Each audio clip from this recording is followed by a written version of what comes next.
Hello, my name is Egon Cholakian. The impetus for my address today is the release of the highly impactful documentary film, The Impact. My keen interest in this film is well-founded, as it turns out to be based on materials from our 10-year investigation, some of the results of which I publicly disclosed in April of this year. This film reveals the detailed plans of the force I have mentioned in my previous speeches, known by various monikers such as the Architects of Consciousness, the secret KGB department that has maintained its activity and influence to this very day, and the Hydra, which seeks to destroy the United States and establish a totalitarian regime of its power worldwide. The Impact sheds light on how this destructive shadow force operates today, shaping international geopolitical trends, orchestrating global conflicts and terrorist attacks, manipulating entire peoples and nations, and sowing hatred and division among them. The documentary's creators have named this hidden force global anti-cultism. This investigative film has already sparked serious discussions in high political circles, the diplomatic corps, and government structures, which is not surprising. It should be noted that for many influential figures who consider themselves architects of global politics and international relations, such a turn of events was unexpected. Currently, all the facts and data presented in this investigation are undergoing meticulous analysis and verification by competent authorities. It is important to emphasize that a significant portion of the information has already been corroborated by an extensive evidentiary base. This means that from this moment onward, the discourse surrounding this film will inexorably escalate and inevitably translate into actions that this film has prematurely instigated. Allow me to clarify my stance. Yes, freedom of speech and independent journalism are foundational values of our democracy. And the emergence of such fundamental journalistic endeavors represents the exercise of the right to free speech and opinion. At first glance, the release of The Impact appears to be good news, as the truth has come to light. However, I must express my primary concern. Humanity is simply not yet ready for this truth. We, particularly my colleagues and I, are well aware of who stands behind the creation of this documentary, who its authors are, and how they acquired the materials from our investigation, some of which they recklessly and prematurely disclosed in the film. I wish to address these evidently courageous but exceedingly impatient individuals who brought this film to fruition. Esteemed creators of the film, The Impact, do you realize what you have done? We understand that you were driven by noble motives, love of humanity, altruism, and patriotism. And this is undoubtedly commendable. However, allow me to confront you with the reality that you have outpaced the times. You have publicly disclosed data and materials that were not yet ready to be revealed to the world at large. Yes, I do agree that people have the right to know the truth. Yes, you have accomplished an impressive feat, but you cannot fathom the additional complexities you have introduced to our work through these actions. Understand that when dealing with global matters, patience is paramount. Your impatience in this instance has complicated the investigative process. Had this information been made public, say, a year or so from now, the outcomes would have been far less dramatic. However, you have prematurely triggered certain consequences. You have, in turn, publicly disclosed specific methods employed by both anti-cult organizations and the force you termed as the global anti-cult. You excessively detailed their schemes and overly elaborated on their plans. You have revealed what should have remained concealed for at least one other year. Now, authorities in any country where anti-cult organizations operate have no legal right to ignore and must hold accountable to the fullest extent of the law all individuals mentioned in the film, especially considering the existence of an extensive base of incontrovertible facts and evidence of their criminal terrorist activities. Thus, not only from a moral standpoint, but also in accordance with current legislation, the lack of an appropriate response from the authorities to the disclosed facts could be construed as complacency in terrorist activities. This applies to top-tier politicians and intelligence agencies. Should they fail to respond and hold the guilty accountable, if they do not oppose them, then according to the law, they become not just accomplices in criminal activities, but also enablers of the resurgence of Nazism and the establishment of a Fourth Reich. Authors of the impact, do you actually comprehend what you have done? You have provoked actions prematurely. This now provides the deep-seated ideologues of the world disorder, the representatives of the global anti-cult, with an opportunity to further conceal themselves. Yes, you have widely exposed the criminal actions of their pawns, anti-cult organizations, media representatives, and their network of accomplices. All of them will unequivocally be held accountable for their monstrous deeds, for terrorism, Nazism, and genocide. Their involvement in crimes against humanity has already been substantiated by an extensive body of evidence, which continues to grow daily. However, you must be aware that all the figures, individuals, and names you have highlighted in the film The Impact are merely executors. Just like the sprawling network of anti-cult organizations, they are nothing more than the lizard's tail, which it can easily shed when needed. These are pawns, sacrificed without hesitation in the grand scheme. By following their trail and apprehending them, the enforcement agencies will be left literally holding only the lizard's tail, while the lizard itself, that is to say, the principal ideologues of the global anti-cult, those who actually truly pull the strings, will vanish from sight and, like the dung beetle, will now attempt to burrow even deeper. We will undoubtedly continue our investigation and ultimately unearth these global manipulators, no matter how deeply they burrow. But your actions have significantly complicated this task for us. Now a vast number of people will have to undertake an immense amount of additional work to achieve the desired outcome. The primary objective of the investigation is to identify and hold accountable the key ideologues of the global destructive process. Only such an approach will effectively curtail their activities. It is crucial to ensure the collection of comprehensive evidence, preventing any involved individuals from evading responsibility. However, the premature disclosure of information risks shifting public scrutiny to mere executors, the front-facing individuals and organizations, while actually allowing the true orchestrators to cover their tracks and conceal their involvement. Please understand, I am not attempting to diminish the significance of your work. Instead, I recognize your noble intentions and greatly appreciate your pursuit of the truth. Yet, I must express my concern. Such serious actions as you have undertaken require coordination and alignment. You could have at very least sought my counsel. History has repeatedly shown us that being ahead of one's time can often have unpredictable consequences.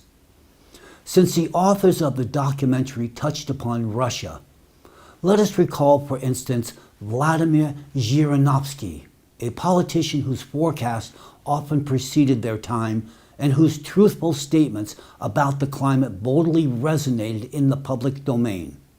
Or consider the recent example of the ALLATRA organization, which also was ahead of its time, daring to speak the truth about catastrophic climate changes in Russia that threatened the entire world. What became of its story? In Russia and in Ukraine, under orders from Russia, ALLATRA was silenced and brutally persecuted, thus disgracefully trampling on freedom of speech and human rights in these countries. By order of certain representatives of Russian authorities, a repressive apparatus was unleashed upon ALLATRA. This is a flagrant act of suppressing truth and persecuting those who dare to challenge falsehoods. Both Mr. Zhirinovsky and the participants of ALLATRA sounded the alarm about a massive climate catastrophe in Russia and the world. They were ignored. They were silenced. They were misunderstood. Why? Because society was not ready for the bitter truth. So journalists who created the film, The Impact, remember this. Truths are only accepted by society when the appropriate time comes. Yes, the release of your documentary, The Impact, has become a catalyst for serious public debate. It exposed the root causes of certain tragic events taking place in the United States and the world. Specifically, I refer to the acute topic you addressed, puzzle coding.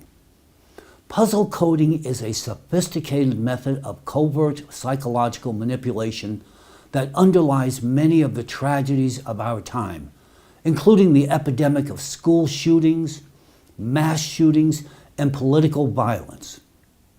Two recent assassination attempts on Slovak Prime Minister Robert Fico and on former, possibly future U.S. President Donald Trump are striking examples of this threat. The shooters in both cases fell victim to preliminary puzzle coding, a method employed by the ideologues of the global anti-cult. These same ideologues are behind anti-cult organizations such as Resurgence in Russia. The puzzle coding method is so sophisticated that individuals cannot perceive its influence on themselves. After several waves of subliminal implants coordinated through the media, the targeted person becomes a controllable puppet directed by global players against their desired target. Both the attackers and their victims are mere pawns in this grand game. However, behind the scenes of these horrifying events lurk the true architects of global manipulation. It is they who select the political targets for elimination and the educational institutions where puzzle coding of students is conducted, provoking school shootings. It is they who develop manipulative strategies and coordinate the actions of their agents worldwide. The danger posed by the puzzle coding method to society and every individual is truly immense. You or any of your loved ones could become the next shooter or the victim of a shooter until the activities of the global anti-cult are halted. During our investigation, we encountered difficulties disseminating data about this method through official channels. However, public disclosure of this information has proven effective in reaching a broad audience. Today, the issue of puzzle coding must become a topic of active discussion, not only among the civilian population, but also in research circles and national security agencies. It is also essential to emphasize that the public revelation of this information imposes significant responsibility on state authorities. Now that threats like puzzle coding are known, governments are expected to take active measures to prevent them. If after these revelations, egregious cases of mass shootings or assassination attempts on politicians continue to occur in any country, it will be a clear indication that the authorities of that state have failed or have chosen not to effectively utilize the information to protect their citizens. Thus, Government inaction in light of these disclosures can be construed as an ability to ensure national security and the well-being of the population. Moreover, let me highlight another highly positive effect of bringing the problem of puzzle coding into the public eye. A potential shooter may halt their course of action by learning the truth about the real causes of their destructive intentions. Knowing the signs of the influence of the puzzle coding method, a person, upon recognizing bipolar disorder and other symptoms within themselves, can critically reassess their mental framework and motivations. This can lead to restoring critical perception of their thoughts and actions. In such cases, there is a high likelihood that a future shooter, having watched the film The Impact and learned the truth about the origins of their destructive thoughts, will actually abandon their criminal intentions. Thus, the threat of mass shootings worldwide could actually be minimized by 80%, provided that the information about the puzzle coding method gains widespread dissemination. I want to also thank the creators of the film, The Impact, for at least not revealing all the cards regarding the working of the puzzle coding method. You provided just enough information to understand its danger and its mechanism. Additionally, I would like to note another inevitable consequence of the release of the film The Impact. Specifically, now that the masks have been removed from the pawns of the global anti-cult, its visible executors, anti-cult organizations, and their media accomplices, it is only natural that they react aggressively in the informational space. They will undoubtedly strive to defend their positions vigorously, using their agents of influence. This includes attempting to recruit new journalists to spread disinformation and slander against me.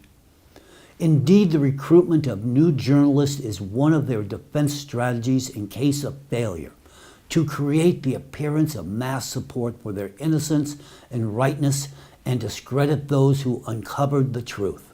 Remember, they wage their war against democracy exclusively in the informational field, manipulating authorities, law enforcement, and public opinion. However, such actions are nothing more than a desperate attempt on their part to defend themselves, realizing the inevitability of their defeat. Everyone who still supports them and is involved in their dehumanizing rhetoric must understand the futility of this path. The film The Impact can help them grasp the consequences and the seriousness of the laws under which such criminal activities are now judged. I would like to specifically address journalists approached by anti-cult agents with such defamatory assignments. Money is, of course, tempting, but before accepting it, consider whether you might be repeating the fate of Judas. And now, let me transition to the main point of my address. Today we must acknowledge the current state of affairs. The film The Impact, which poses upon certain challenges to our activities, is already available to the general public. In light of the intense public discussion surrounding it, allow me to share my perspective on a number of issues it raises. In this film, the authors focus on the tip of the iceberg, the activities of the anti-cult movement. However, anti-cult organizations are merely one of the Hydra's tentacles of the global anti-cult phenomena, just one of its tools. The real danger lies in the expansive network of influence that has permeated all sections of society.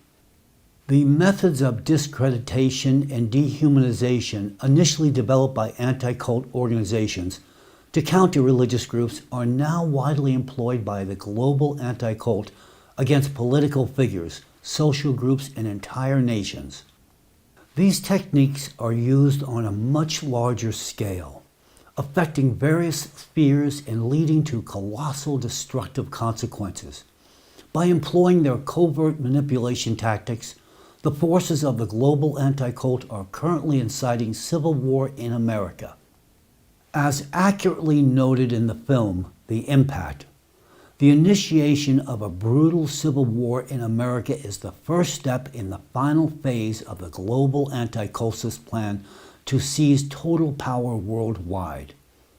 Their primary objective is to destabilize the fundamental force that safeguards human rights and freedoms, that is to say, the United States of America. Today, all Americans observe and feel the monstrous level of divisiveness within American society. Political rhetoric is becoming increasingly aggressive. What was once deemed unacceptable is now seen as the norm. For example, calls for violence or the eradication of political opponents have become part of public discourse. All of this points to the significant influence of the global anti-cult representatives on social and political processes in the USA. It is no coincidence that the accomplices of the global anti-cult movement have recently been especially active in introducing terms like cult, destructive cult, and cultist, along with other derogatory epithets, into the public narrative to describe various groups, political forces, or individuals. This manipulative technique is aimed at dehumanizing opponents. This very technique can turn people who were initially neutral toward each other into enemies ready to tear each other apart. Observe for yourself what associations the terms destructive cult and totalitarian sect evoke in you. Whom do you picture when you hear these words? You most likely envision not people but comatose beings, almost animals. Those labeled with the term cult are viewed in the same way the Nazis viewed Jews during the Holocaust. They too saw them not as humans but as subhumans that could be exterminated. Doesn't it seem to you that something similar is happening in America today? One part of society perceives the other with the same hostility, with both sides using various derogatory and dehumanizing labels, which paves the way for violence. This is precisely how Americans are being prepared for conflict today. More accurately, for a full-scale civil war. A striking example of how such persecution leads to horrific consequences is the tragedy of the Waco siege in Texas in 1993. This event was extensively covered in the film The Impact. Do you remember that terrible siege of the Branch Davidian complex?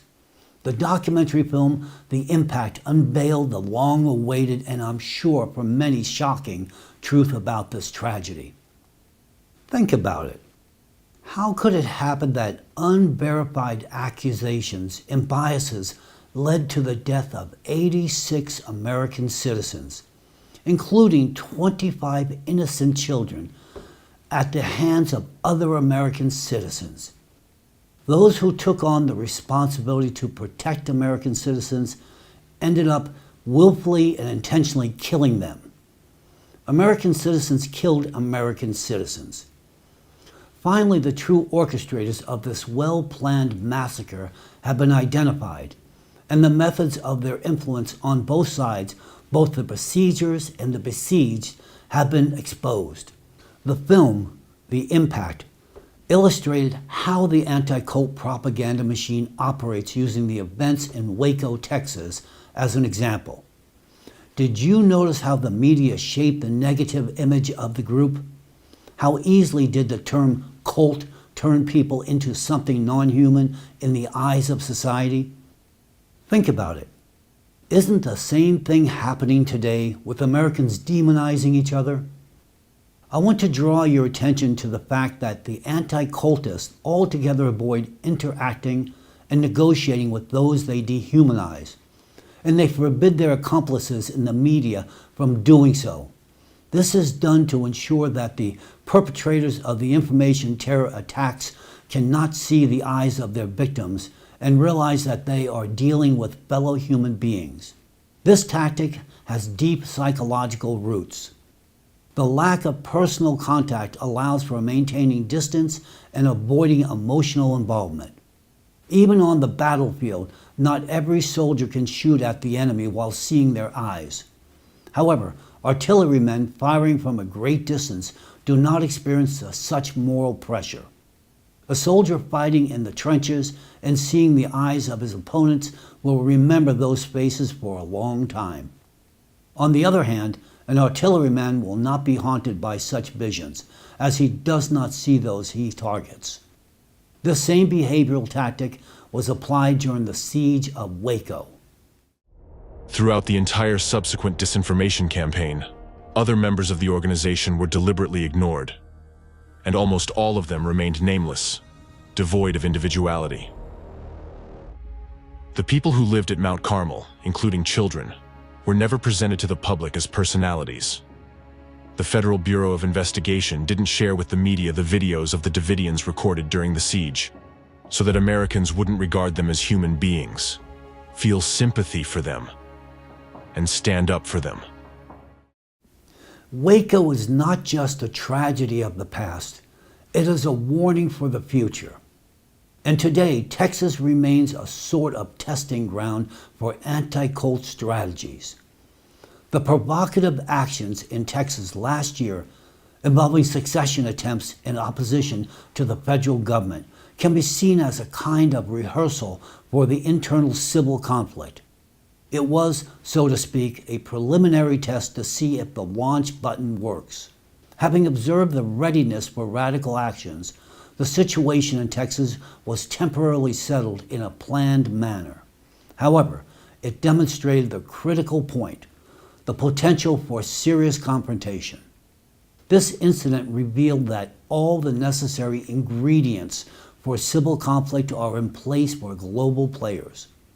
The Texas secession movement is gaining unprecedented strength, with over 30% of the state's residents ready to support independence, and Texas proponents have been elected to leadership positions. I am certain you understand well that the signs of readiness for civil conflict are not limited to the events in Texas. The fact that Americans today are led by anti-cult rhetoric is, in itself, an alarming sign. And while we will undoubtedly put an end to this disgraceful phenomenon of anti-cultism, each American will have to deal with their own mind. And this needs to be done now. It is essential to urgently restore critical thinking, learn to recognize manipulative techniques in the media and politics, and overcome imposed stereotypes and enemy images. I believe Americans can achieve this and become an example for others. After all, the same divisive processes that anti-cultism catalyzes in America are now also being initiated in Europe. While a civil war in America is the first step in the final part of the enemy's strategy for victory, the second step is provoking the collapse of the European Union. I want to draw your attention to the alarming signs indicating a growing trend towards disintegration within the EU. Firstly, political fragmentation within individual European countries is worsening.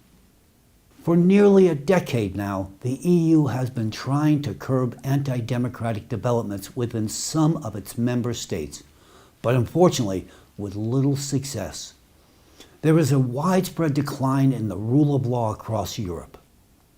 Secondly, in the context of increased competition between geopolitical blocs, the number of disagreements between EU member states on a wide range of issues, including economic and geopolitical matters, is growing. This creates a favorable breeding ground for political polarization and radicalization of society. Thirdly, the migration crisis is intensifying, and disagreements on this issue among EU countries are already increasing. They will continue to gain momentum in the near future. I would add, French President Emmanuel Macron's recent statement about Europe's mortality vividly illustrates the level of concern among European leaders. Moreover, the deep-seated disagreements between France and Germany, which previously stood together on key strategic planning issues seriously aggravate the situation.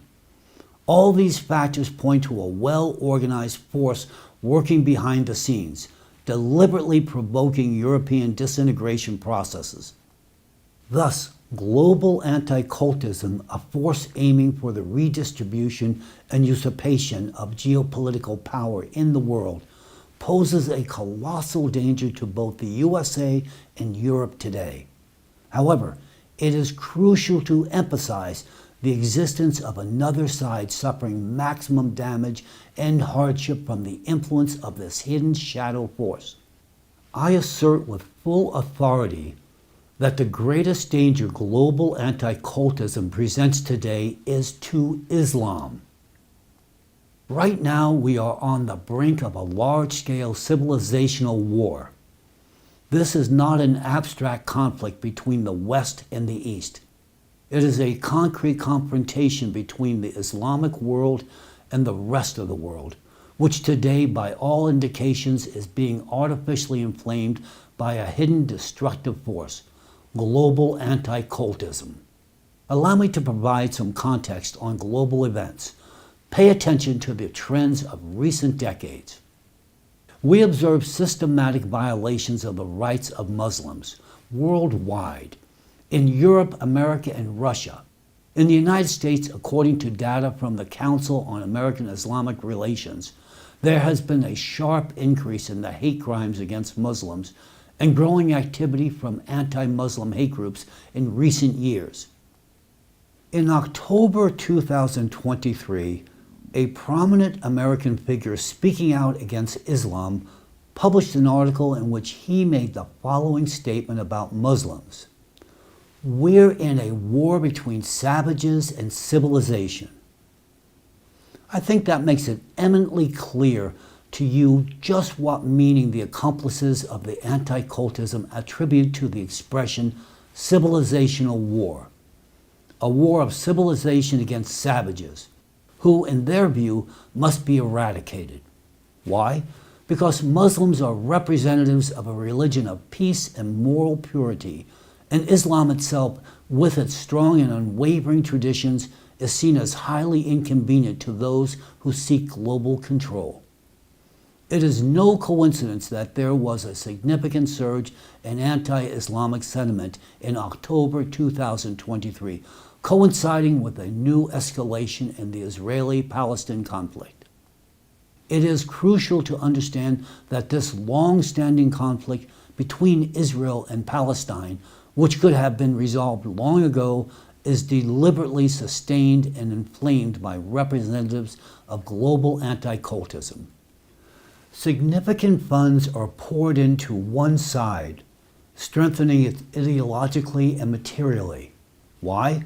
The answer is clear: to create the conditions for a global civilizational war, which would be practically inevitable today if the plans of its ideologues were not exposed.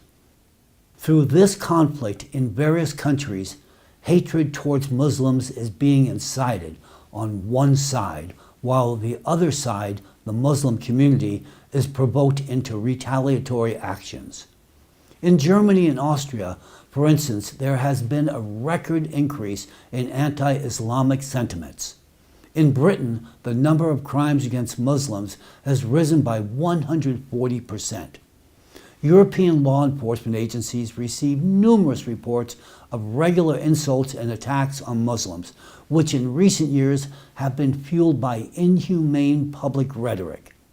At the same time, human rights advocates note that European authorities are slow to respond to these blatant manifestations of hatred towards Muslims. It is reported that in Germany, where the number of anti-Muslim incidents has at least doubled in a year, the authorities pay little attention to this. At the same time, mainstream political parties adopt the policies of the far right, some of whose members are often inclined towards anti-Muslim sentiments. Adding to this horrifying picture are provocative actions such as the public burning of the Muslim holy book, the Quran, in Sweden and in Denmark in 2023. In Sweden, this occurred on June 8th during Islam's major holiday, Eid al-Adha. Subsequent Quran burnings in Denmark took place publicly near the embassies of the Muslim countries. These actions triggered a wave of anger in the Islamic world, exacerbating an already tense situation. Threats from Iranian militias followed, and Iran severed diplomatic and business relations with Sweden. Swedish Prime Minister Ulf Kristersson described the situation as, "We are currently in the most serious security situation since the Second World War." The supreme leader of the Islamic Republic of Iran, Ayatollah Ali Khamenei, stated that Sweden has entered a state of readiness for war with the Muslim world. In response, the head of the Chechen Republic in Russia, Ramzan Kadyrov, called on the entire Muslim world to take action. He is quoted as saying, "I urge the leaders of Islamic states to wake up and do everything possible to protect our religion from crime. Otherwise, it will be too late." He also questioned what Muslim leaders are doing to prevent the situation and why they allow our holy scriptures to be openly desecrated. A troubling trend of growing anti-Islamic sentiments is also being observed in Russia, where this process is likewise catalyzed by the forces of global anti-cultism. The horrific terrorist attack in Crocus City Hall on March 22nd, carried out by individuals from Dagestan, a Muslim-majority country, served as a catalyst for the tightening of immigration policies in Russia and a surge of xenophobic sentiments within Russian society. This event sparked a wave of negative attitudes towards Muslims and persecution by law enforcement agencies. Particular attention should be paid to the incident in Dagestan, which occurred 3 months after the Crocus tragedy. On June 23rd, an important holy day for Orthodox Christians, that is to say Trinity Day or Pentecost, militants quite literally carried out attacks in the cities of Makhachkala and Derbent. They set fire to churches and a synagogue, killing 22 people, including an Orthodox priest. The timing of the attack, on a significant Christian holiday, and the presence of deliberately left inscriptions pointing to ayat from the Quran at the crime scenes all point to a targeted, intentional provocation to incite interreligious strife and fuel hatred towards Islam. This provocation led to even harsher treatment of Muslims and migrants by Russian law enforcement and the introduction of stricter legislative measures. Consequently, security forces began conducting raids in mosques, including during Friday prayers, deeply offending Russian Muslims. The provided examples of events, statements, and anti-Islamic provocations in Russia, Europe, and the USA are just part of the troubling trends observed worldwide. All these events should be seen as links in a chain aimed at creating the conditions for a more significant conflict, a civilizational war between Islam and the rest of the world. Another clear fact further indicates this. Amid the escalation of interfaith tensions globally and the rise of anti-Islamic sentiments, we have observed in recent years the deliberate stimulation of migration flows from Muslim countries to Europe. At first glance, this may seem counterintuitive to the national security logic of the receiving countries. However, a deeper analysis of the geopolitical situation reveals that this is part of a larger plan. It is no coincidence that among the migrants from Muslim countries, there is a disproportionately high percentage of strong young men of working age, many of whom have military training. It is no coincidence that there is a deliberate lack of effective integration of these groups into European society. And it is no coincidence that there is a parallel rise in the anti-Islamic sentiments in the host countries. These factors collectively create the prerequisites for a large-scale civilizational conflict between the Islamic and non-Islamic worlds. In this conflict, Muslim migrants within the host countries will play a pivotal role. It is important to note that the migrants themselves may not currently be aware of their role in the potential conflict. Still, they will be mobilized under certain conditions.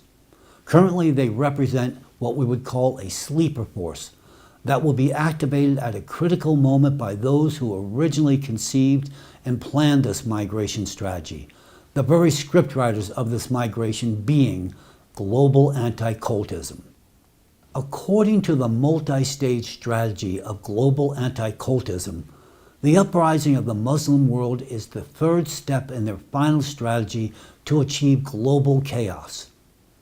As I mentioned earlier, the first step is a civil war in America. The second step is the disintegration of the European Union, accompanied by the escalation of anti-Muslim sentiments and critical violations of Muslims' rights. The third step is large-scale Muslim uprisings in Europe, followed by the involvement of major Islamic states under the pretext of protecting their fellow believers. The culmination of this scenario is as follows. Major Islamic geopolitical players, taking advantage of the weakened and torn apart America and Europe, will decide on a global retaliatory step, a full-scale military intervention using nuclear weapons in revenge for years of oppression, hatred, and humiliation. This scenario includes the mandatory use of nuclear weapons by Islamic countries, which will undoubtedly trigger retaliatory nuclear strikes. Given the significant imbalance of nuclear arsenals between Islamic and non-Islamic countries, such a confrontation will inevitably result in catastrophic consequences for the Islamic world. It will be a terrible tragedy for all humanity.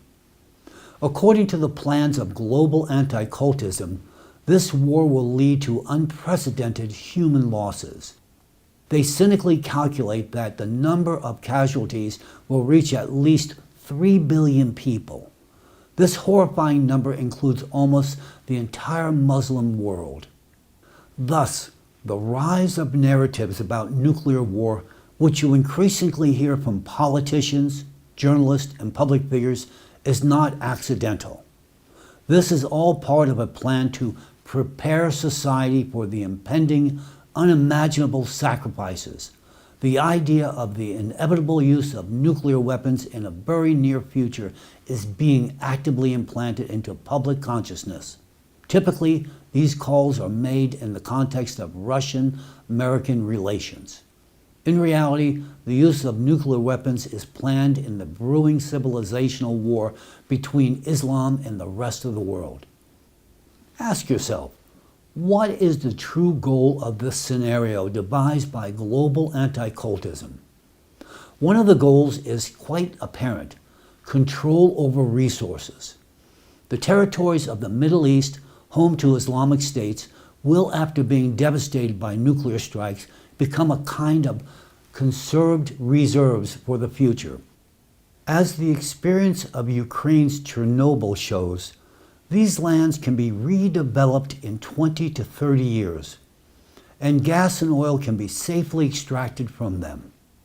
And the ultimate and key goal of the shadow global manipulators, as banal as it may sound, is one: world domination.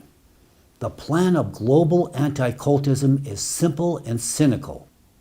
Provoke the Islamic world into aggression against a weakened Europe and America by exploiting accumulated grievances and the substantial army of Muslims within these countries. Then, under the pretext of assistance, intervene in the conflict from the side of non-Islamic countries of the Eastern world, where their power is already established. This will further destabilize the situation and allow them to take totalitarian control of a world shattered by wars and conflicts. It is important to note that as a result of this civilizational war, not only will representatives of Islam be wiped off the face of the earth, but the countries that are today considered the bastions of Western civilization will also suffer enormous losses. The populations of these countries will make up a significant portion of the billions sacrificed in these monstrous plans. Their victims will be us. For these cruel shadow players, the true civilization is only themselves.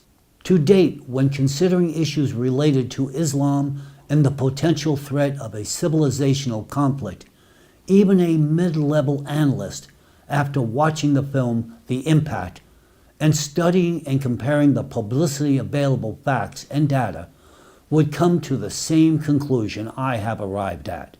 A civilizational war is practically inevitable. Only a few steps remain before its onset. The forces of global anti-cultism are so focused on honing their dark plans for world domination and conserving fossil resources for themselves that they either do not see or prefer to ignore the elephant in the room, the primary threat that can put a definitive end to any of their meticulously crafted strategies. This threat is the rapid and catastrophic climate change. What kind of conservation of natural resources can we talk about if, in 2 or 3 decades, our planet will only be habitable for extremophiles and tardigrades, capable of surviving even in Martian conditions? Indeed, we risk repeating the fate of Mars within the next 10 years. I have mentioned this before, and I will say it again.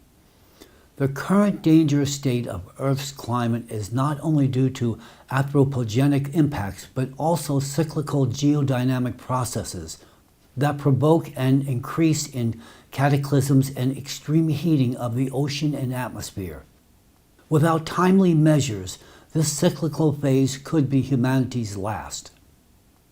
The situation has dramatically worsened in Russia, with an alarming increase in natural disasters since the second half of 2023. What is the cause of this surge?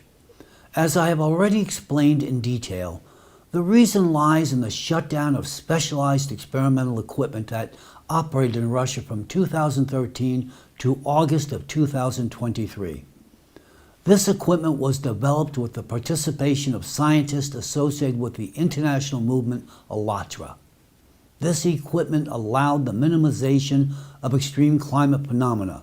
After the ALLATRA movement was declared undesirable in Russia, the operation of the experimental equipment was duly halted. The consequences were not long in coming. Destructive storms, abnormal snowfalls, and hurricanes in increased intensity began to attack Russian territories. You can clearly see on a graph how effectively these phenomena were contained and how sharply the situation deteriorated after the equipment was turned off. This immediately reflected a rapid increase in the number of severity and extreme climate events. Note that the graph shows a stable plateau from 2013 to 2022, indicating the absence of an increase in meteorological hazards.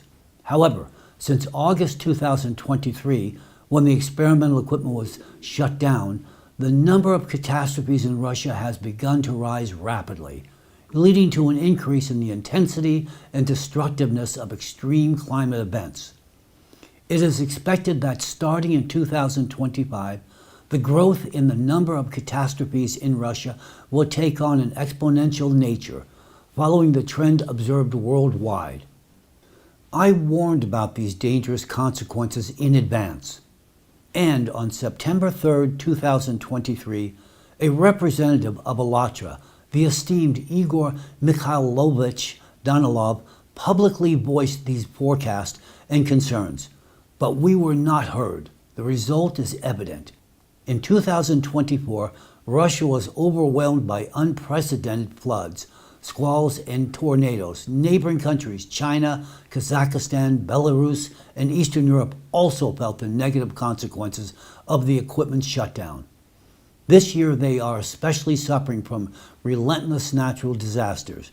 The equipment was installed in Russia because Siberia is a crucial hotspot for the planet's abnormal heating. Now that the equipment is deactivated, nothing is mitigating the situation, and it will only worsen in Russia and globally. Moreover, Note how rapidly seismic activity is increasing on the planet. Look at the dynamics of the growth of earthquakes with magnitudes of 5, 6, and 7. According to dry mathematical calculations, without considering aggravating factors, by 2029 the frequency of magnitude 7 earthquakes will increase tenfold, marking the beginning of an era of global destruction and chaos. Cities will be destroyed, infrastructure will be annihilated, and billions of people will become refugees. The economic and social consequences will be so vast that they could lead to the complete collapse of modern civilization. And this is not a hypothetical scenario of a distant future. This is instead our reality in a few short years, if we do not take radical measures immediately. The most lamentable fact is that while exacerbating the climate situation demands immediate consolidation of the international community and close cooperation among all countries, the world remains instead focused on resolving geopolitical interest, struggles for dominance, and the redivision of spheres of influence. Let me assure you, it will not be long before no one will be able to ignore the planetary danger currently looming over all humanity. Now I would like to focus on the main aspect of my address. Given that the film, The Impact, is already publicly available and there is no turning back, it is time for an honest conversation. This conversation will only partially address the topics raised in the film. The primary goal of my address today is an attempt to save the world from the inevitable destruction it is heading toward. The cause of this destruction today can be traced to one specific individual who has the power to resolve a global problem or merely consciously allow it to reach its logical, tragic end. I am speaking now about Mr. Vladimir Putin. I sincerely hope that the information I will present in this video does not escape his attention, that he is able to draw conclusions from it, and that he takes actions that could influence the fate of the world. But let's take things one step at a time. In light of the information presented in the film, The Impact, I find it necessary to highlight a critical factor that undermines the foundations of democracy and diplomatic interaction, threatening the very existence of our civilization. At this crucial moment in our shared history, with the looming climate threat, eliminating all obstacles to peaceful cooperation between countries is of paramount importance. However, we are confronted with a profoundly troubling reality: the resurgence of Nazi ideology, its methods and practices in the modern world. The application of advanced mind manipulation technologies, which were used during the Nazi era, has created the geopolitical chessboard we all observe today. As accurately analyzed by the creators of the film, The Impact, the current pace of events suggests that soon we could witness the rapid and irreversible collapse of freedom and democracy. Today we have direct evidence that Nazism unfortunately did not vanish with the fall of the Third Reich. We won the battle back then, but the war is still to be won. It is with deep concern that I must state that the fact that the methodology and practices of Nazism have persisted to this day, transmitted directly through the activities of specific individuals and organizations. The results of thorough research conducted by the analysts and creators of the film, The Impact, convincingly demonstrate that identifying these historical connections is entirely feasible. Moreover, the ongoing large-scale international investigation is already yielding concrete results. It enables the identification of those responsible for introducing Nazi practices and ideology into the modern world, even if in veiled or modified forms.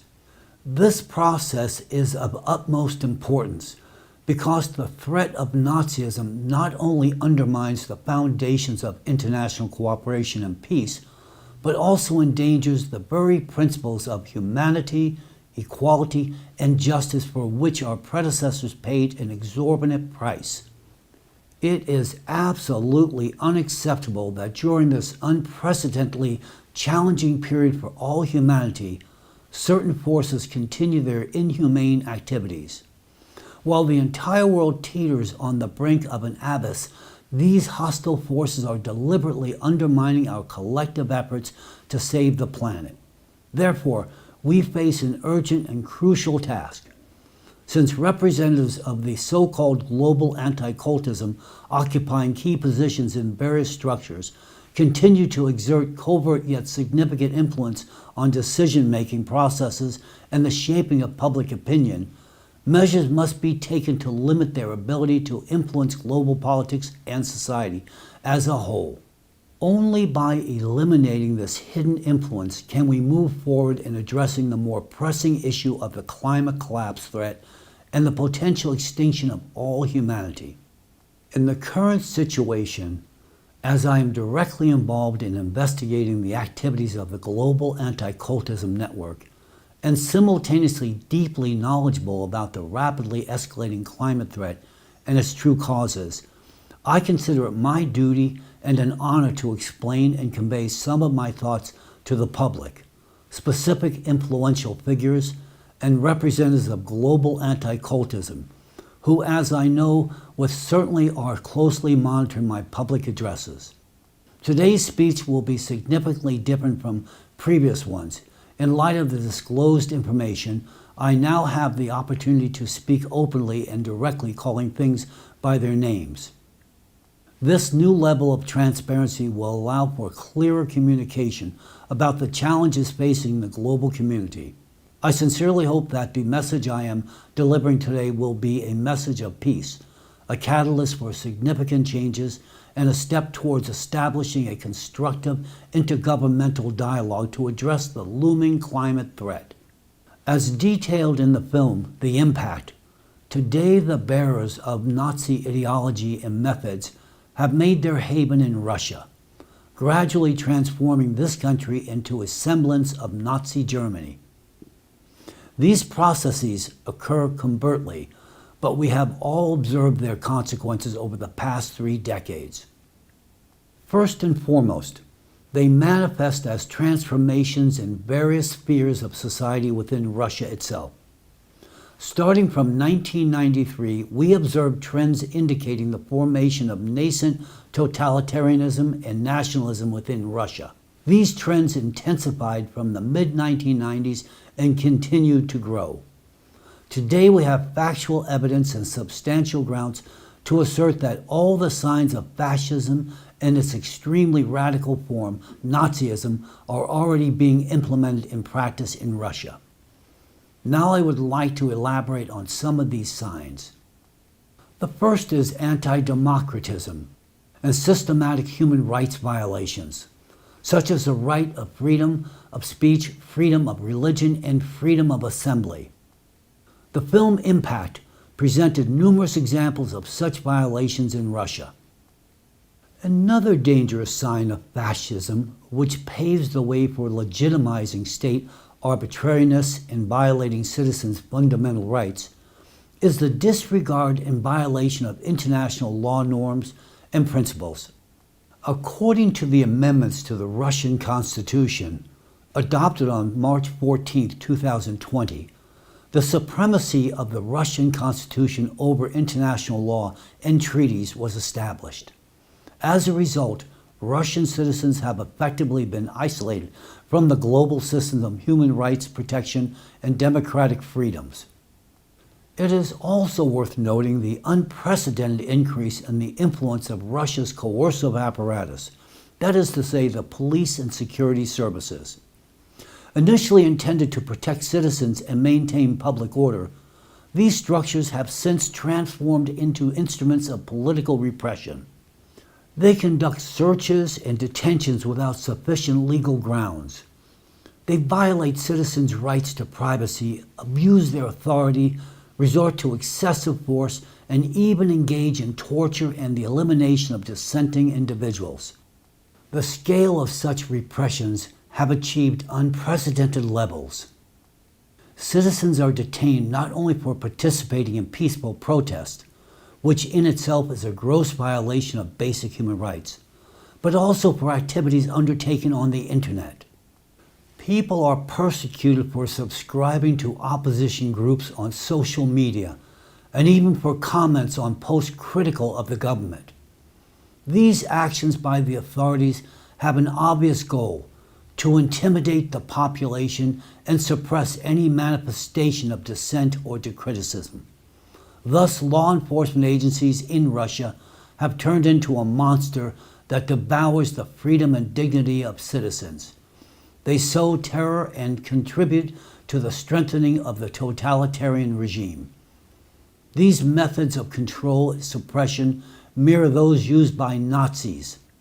During Nazi Germany, the ruling regime exercised comprehensive control over all spheres of societal life through the SS protective squads and the Gestapo, the secret state police subordinate to them. Today we are deeply troubled to observe how the Russian law enforcement agencies and the security services, namely the Ministry of Internal Affairs, MVD, and the Federal Security Service, FSB, are acquiring traits and powers similar to those of the Gestapo and the SS. The scale of control and influence these structures exert over all aspects of citizens' lives has reached colossal proportions. Their functions and methods of operation, such as exercising political control and suppressing opposition, identifying and persecuting so-called enemies of the state, and carrying out extrajudicial repressions and executions, increasingly resemble the infamous practices of the SS and Gestapo. In effect, we are witnessing the formation of a modern analog of these repressive bodies in Russia, adopted to the realities of the 21st century. Simultaneously, there is a rapid degradation of the independent judicial system in Russia. More and more frequently, judicial decisions are made not based on facts, evidence, and the letter of the law, but on direct instructions from representatives of the executive branch, the prosecutor general's office, and even the close circle of the head of state. This is a flagrant violation of the principle of separation of powers and the independence of the judiciary. Currently, courts in Russia are used as tools to suppress dissent and even conduct show trials, where under the guise of vague legal formulations, people are declared extremists or accomplices of terrorism without sufficient grounds. This trend is particularly evident in cases related to the deportation of Muslims following the terrorist attack of Crocus City Hall. The courts demonstrate bias and injustice, disregarding fundamental human rights and principles of justice. The most illustrative case of such selective justice, where judicial authorities were pressured by the presidential administration, was the trial of the ALLATRA organization. During the judicial process against ALLATRA in Russia, we witnessed blatant evidence falsification, obvious manipulation of materials, and unprecedented pressure on judges from certain representatives of the presidential administration. In the complete absence of factual evidence, accusations were literally fabricated out of thin air. Subsequently, the activities of the ALLATRA organization were unlawfully banned in Russia. Following this, we witnessed illegal detentions, unjustified searches, and invasions into citizens' homes under trumped-up pretenses. It is particularly distressing that the victims of these repressions are law-abiding citizens, true patriots of their country, people who genuinely care about the future of their state and could make invaluable contributions to its development, are literally being persecuted and deprived of their constitutional rights and freedoms. These purges are nothing short of manifestations of modern Nazism. Fascist regimes are also characterized by the absence of pluralism in the media, control over mass media, strict ideological censorship, and powerful state propaganda. What we observe in Russia today goes far beyond ordinary censorship and represents an attempt at total control over the country's information field. Independent Russian media are under pressure. They are branded as foreign agents and extremist organizations, which is effectively equivalent to banning their activities. Censorship in social networks is intensifying daily, and platforms that the state cannot fully control are being banned. A particularly illustrative example is Russia's recent ban on the Rumble platform. This decision was made not of national security or public order considerations, but solely because the platform refused to block the channel of the ALLATRA organization. This organization publishes scientifically based forecasts on climate change, including prognosis about the future worsening of the climate situation in Russia itself.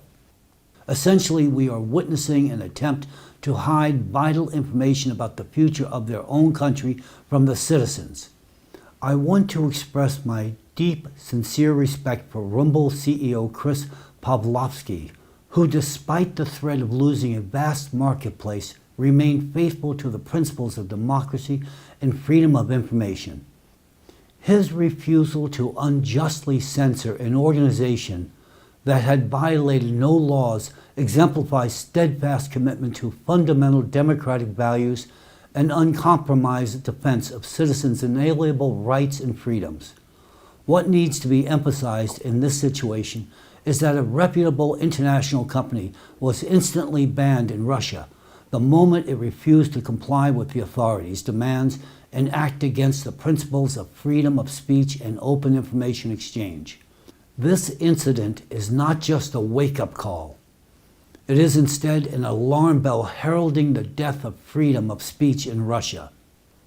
We are witnessing the transformation of a once open society into a closed system where the state solely determines what information is accessible to citizens.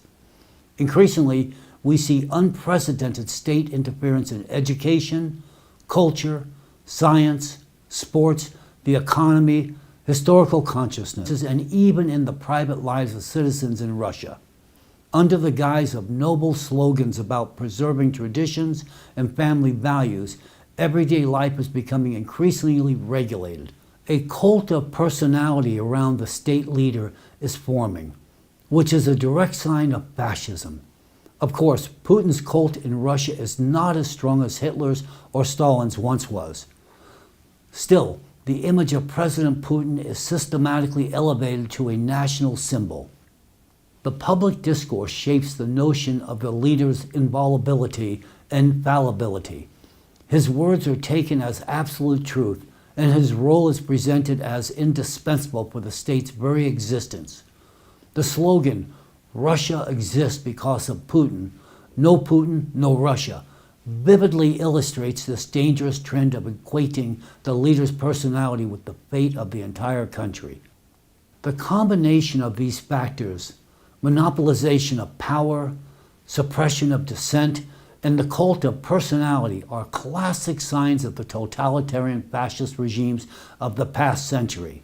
In Russia, there is also prevalent nationalism and racism. The propaganda promotes the exceptionalism of the Russian people, suggesting their superiority over other ethnic groups living in the country. Against this backdrop, xenophobia towards migrants is growing, leaving a trail of violence, discrimination, and blatant legal violations. People practicing Islam live in constant fear, becoming targets of unchecked aggression. Their rights are trampled, their dignity is humiliated, and their lives are under constant threat. An extremely alarming signal is that the state not only fails to curb, but also tacitly encourages nationalistic outbursts, giving them extensive coverage in the mass media. Such a policy can have catastrophic consequences. Today, especially after the terrorist attacks at Crocus City Hall and in Dagestan, tensions in Russian society have reached a critical point, and the slightest spark could lead to an explosion of unprecedented proportions. The situation is heating up daily, and we observed with deep concern that all the prerequisites for igniting an interreligious conflict between Christians and Muslims are in place. Another essential sign of fascism is the creation of an enemy image and the militarization of the country. The state's tight control over the media opens unlimited possibilities for extensive propaganda. It is not unfounded to say that the propaganda machine in Russia has reached a level of efficiency that can rival the infamous German propaganda of the Third Reich. In Russia, we are witnessing a classic scenario of the development of fascist ideology, a key element of which is the creation of an external enemy image. The atmosphere of a besieged fortress is systematically and purposefully cultivated. The population is persistently instilled with the idea that a hostile West has surrounded Russia and is ready to attack at any moment. This rhetoric teeters on the edge of conspiracy theory, but has very concrete and dangerous goals. This propaganda is no accident. It serves two primary purposes. First of all, it lays the groundwork for the formation of radical patriotism among the population, based on the dichotomy of us versus them. This is a classic technique of fascist ideology aimed at uniting the nation around an authoritarian leader in the face of a perceived external threat. Second of all, and perhaps even more dangerous, this rhetoric is used to justify extensive militarization of the country and to prepare public opinion for military expansion into neighboring independent states. In Russia, the cult of war is actively cultivated. The population is persistently instilled with the idea of the inevitable and even desirability of a final battle, creating an artificial need for military victories. The ideology based on the concept of the great liberating mission of the Russian people is actively formed and promoted. Citizens are led to believe in the necessity of defending so-called Russian values and Russia's very right to exist. The most dangerous aspect of this policy is the transformation of patriotism into its aggressive militaristic form. This is not just state propaganda. It is in fact a deliberate creation of a psychological need among citizens for aggressive self-assertion on the international stage. Such propaganda not only distorts historical memory, national consciousness, and society's moral compass, but also fosters a readiness for military actions within the population. The consequences of this propaganda can be observed in the ongoing military conflict between Russia and Ukraine. The public could not overlook the obvious and alarming similarities between President Putin's speech on February 24, 2022, about the start of a so-called special military operation in Ukraine, and Hitler's speech about the beginning of the war with Poland and the Reichstag on September 1, 1939, which marked the start of World War II. In particular, both Putin and Hitler claimed that they were forced to resort to military action after exhausting all peaceful means of resolving the conflict and not receiving support for their peaceful initiatives from the international community. In Putin's speech, as in Hitler's, there were assurances that civilians were not at risk and that strikes would be limited to military targets, avoiding civilian ones, assertions that later proved to be false. Both Putin and Hitler denied the historical legitimacy of the neighboring state, claiming the historical belonging of its lands to their own country. Finally, both falsely assured that they had no intentions of occupying the neighboring country's territories. The parallels are so obvious that they cannot be ignored. Nazism, this monstrous creation of the 20th century, left an indelible mark of tragedy and suffering in human history, becoming synonymous with genocide and inhumanity. Yet here in the 21st century, we are horrified to see how openly and cynically the Russian media justifies the need for genocide of the Ukrainian people. Just as in the dark days of Nazi Germany, baseless assertions about the Ukrainians' lack of civilizational substance are once again being heard. This rhetoric is an exact replica of Nazi propaganda, which denied the right to the existence of entire nations and cultures. It is crucial to understand that the examples of state policy presented are neither isolated nor spontaneous measures. On the contrary, they are elements of a systematic and consistent strategy, the ultimate goal of which is the gradual restriction of citizens' rights and freedoms. This is an intermediate stage on the path to the complete suppression of civil liberties and the establishment of total state control over individuals. We cannot ignore the historical parallels, noting that such tactics were once used by Adolf Hitler to establish a totalitarian regime in Germany. After the onset of the military conflict between Russia and Ukraine, many pro-Ukrainian media outlets adopted the rhetoric that there were too many similarities between the actions of President Putin and the sequence of actions taken by Hitler. They began actively comparing the modern Russian regime to the Nazi regime. Unfortunately, however, no one approached this topic with due seriousness, turning it into another propaganda and information warfare. Moreover, a grave mistake was made by focusing all accusations solely on President Putin. This approach is not only ineffective, but also potentially dangerous. It overlooks those who are actually behind the formation of the modern form of Nazism, those who operate in the shadows, manipulating not only society, law enforcement, and judicial bodies within Russia, but also the state leader himself. There are ample reasons to believe that President Putin himself has become a target of covert psychological manipulations conducted by representatives of global anti-cultism. Sophisticated propaganda methods, distortion of historical facts, and manipulation of historical truth through puzzle coding all work not only on the population, law enforcement, and military structures, but also on the country's top leadership.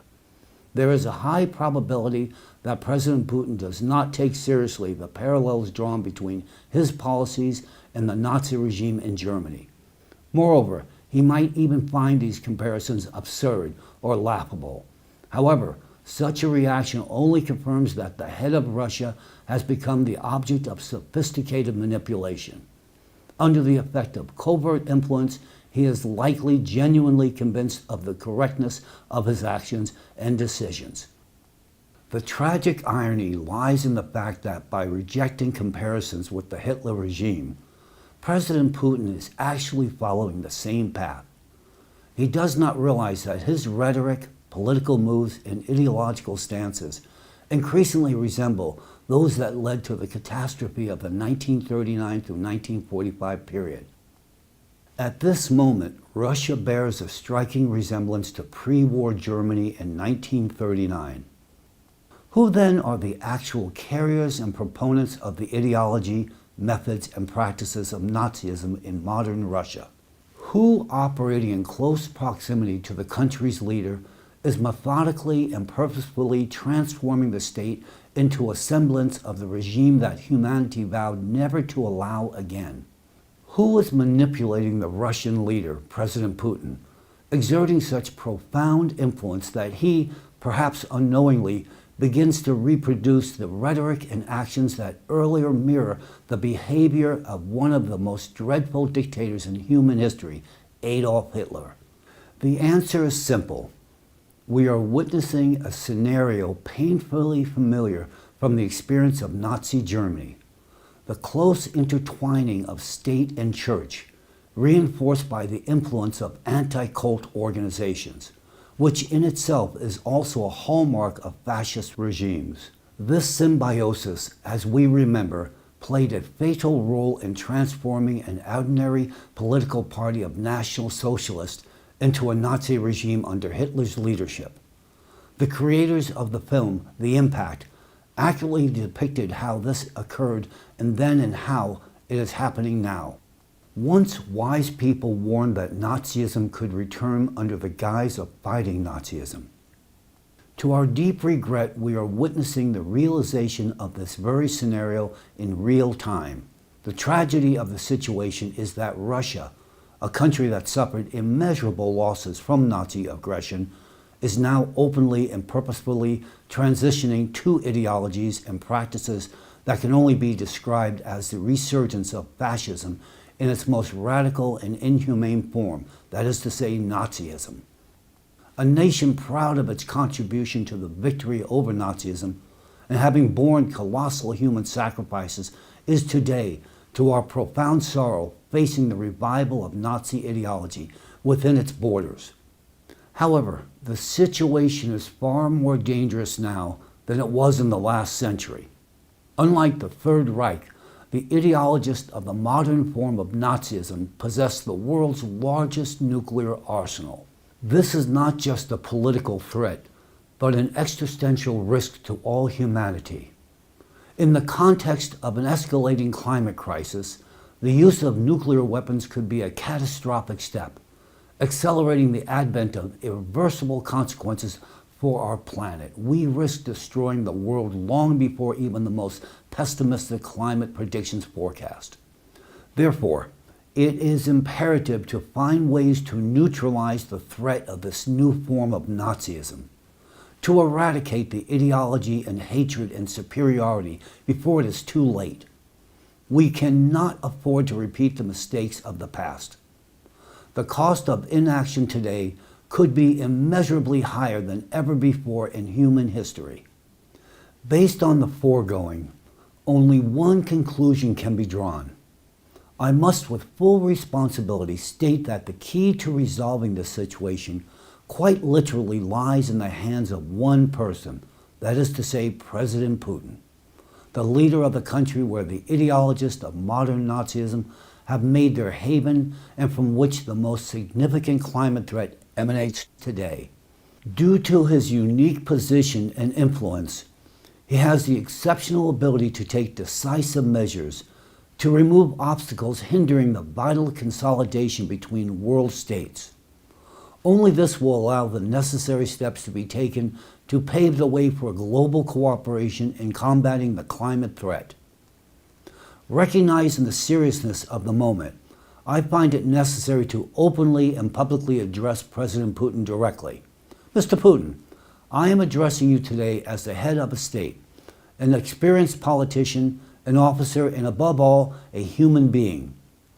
Now when the situation is at its breaking point, simply human understanding may be the last chance to preserve the future of this planet. That is why I will speak to you as frankly as possible. Please forgive any emotional outburst in my speech.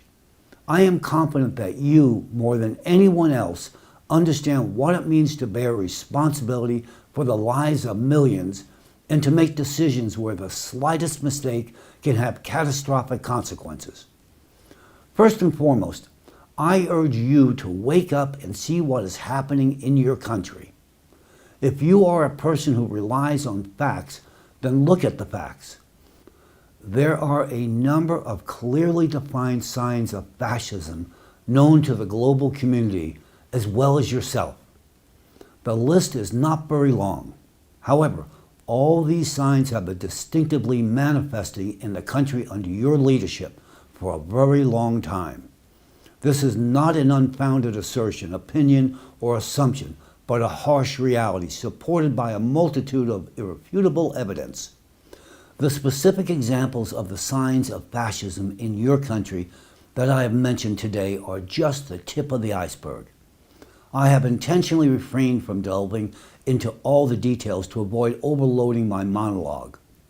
I am confident that you, as the leader of a great nation, possess enough discernment to recognize these alarming trends yourself. Answer one simple question, honestly and first of all to yourself. Which of the known signs of fascism are absent in the state under your leadership today? I fear the answer is obvious. All the signs are present. Moreover, in your country, right before your eyes, Nazism is forming in its most dangerous hidden form. In modern Russia, we observe a picture eerily reminiscent of Nazi Germany.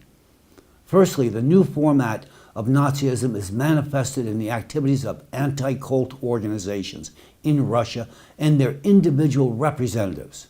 Through their efforts, the fundamental constitutional rights and freedoms of citizens in your country are systematically trampled upon.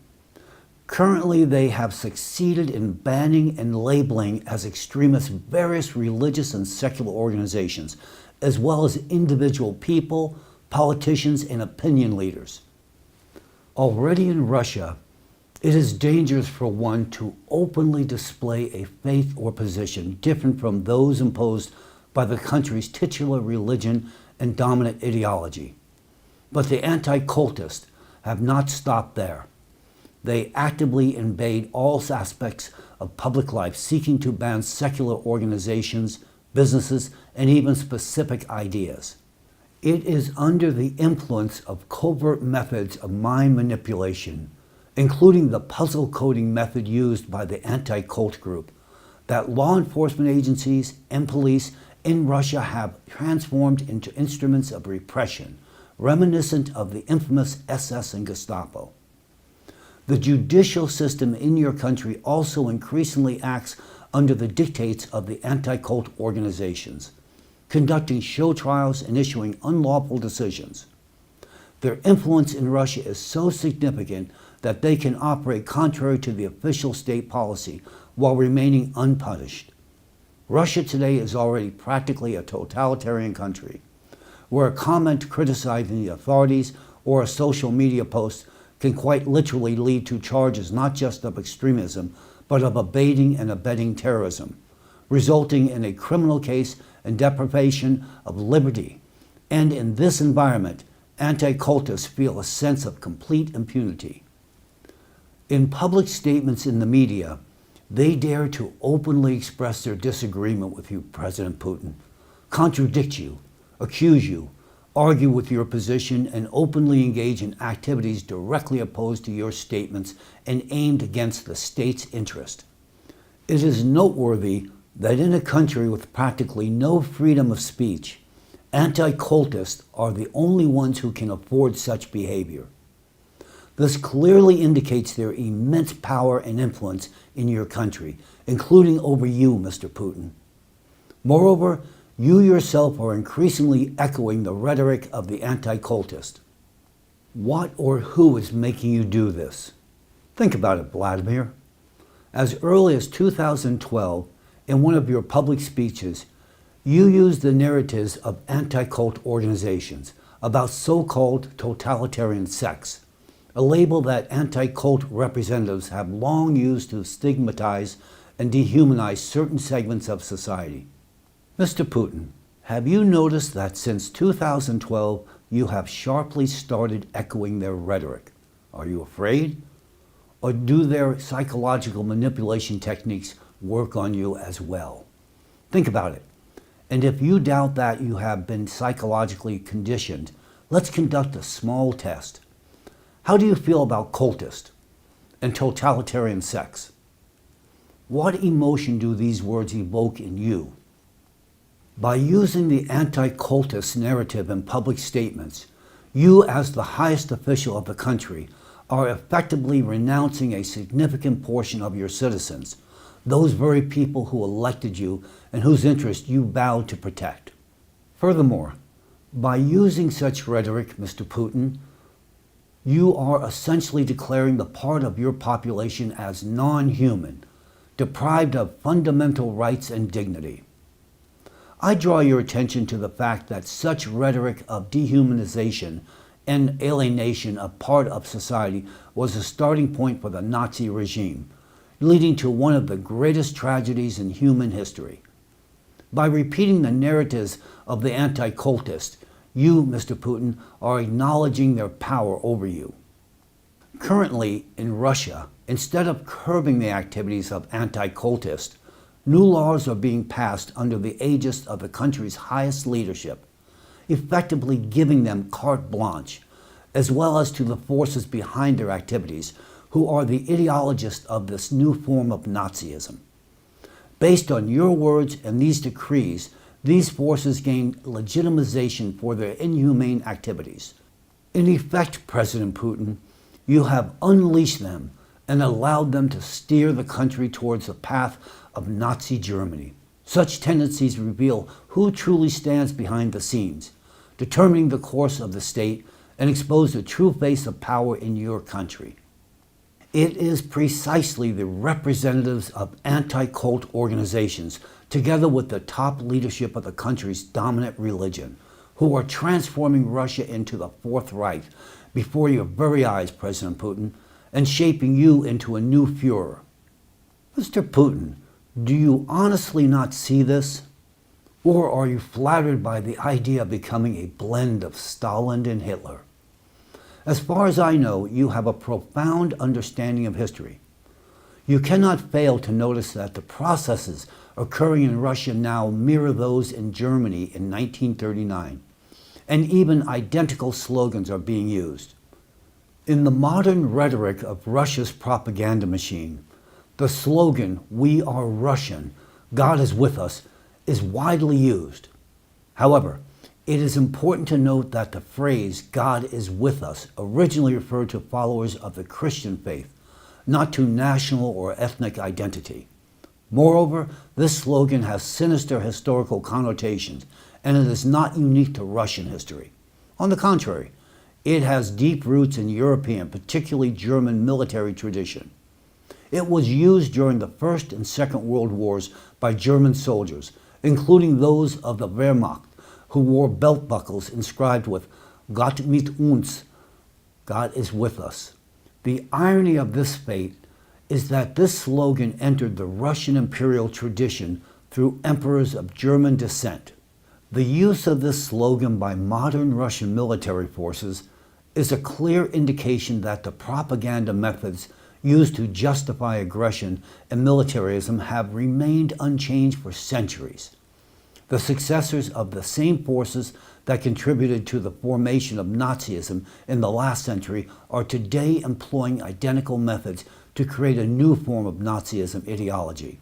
It was through the use of these time-tested methods that the Nazis of the early 20th century conquered German society. This was a society of free, disciplined, and highly educated people who had already given the world groundbreaking scientific discoveries, magnificent works of art, and civilizational achievements. However, Nazism, or more accurately in the context, anti-cultism, gradually instilled a radical form of patriotism into German society, turning these highly intellectual and cultured individuals into brutal monsters. First, they were filled with patriotism, and then they became fascists and Nazis. In precisely the same way, your country's society is being transformed into Nazis today, Mr. Putin. You may not see it from the inside, just as Germans did not see it in their time. They believed they were acting absolutely correctly because they were lied to. Hitler was lied to by those close to him, followers of anti-cultism, whose followers today stand behind your back and lie to you in precisely the same manner.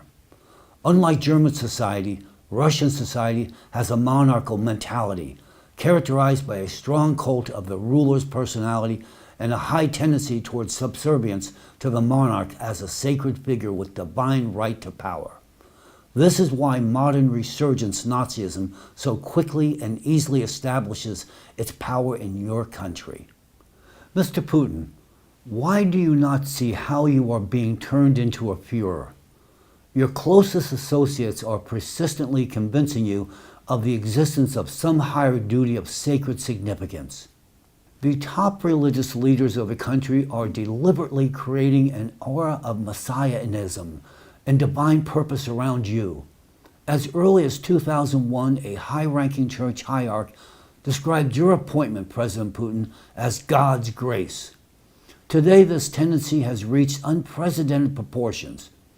There is an overt sacralization of your image as the leader of the state. Your authority is presented as being directly bestowed by God, and your image is positioned as the ruler of Holy Russia. A key figure in creating this aura of your chosen status is a former KGB agent, businessman, billionaire, and nominal current religious leader of the Russian Orthodox Church, Gundayev, who holds the title of Patriarch. Although Mr. Gundayev is a religious figure of the Christian Orthodox Church, in reality he acts as a political figure actively promoting a militaristic agenda. He regularly uses language and arguments that echo the rhetoric of the predecessors of modern anti-cultists, who played a vital role in the development of Nazi ideology in the past. Mr. Putin, remember at least how Patriarch Kirill, in his guidance to you this year, 2024, openly stated that kindness can be a weak point for people in power.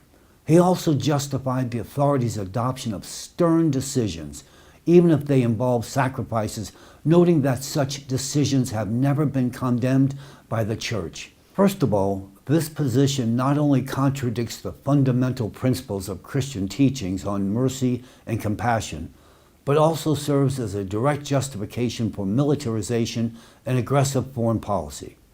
Secondly, are you aware that rhetoric from Patriarch Kirill almost verbatim repeats the arguments of Protestant pastor Walter Kuneff, an anti-Semite and a kind of anti-cultist from Nazi Germany? Kuneff, like Patriarch Kirill, urged the Church not to interfere with the state in using force, using the metaphor of the sword as a symbol of state power. Compare for yourself, Mr. Putin.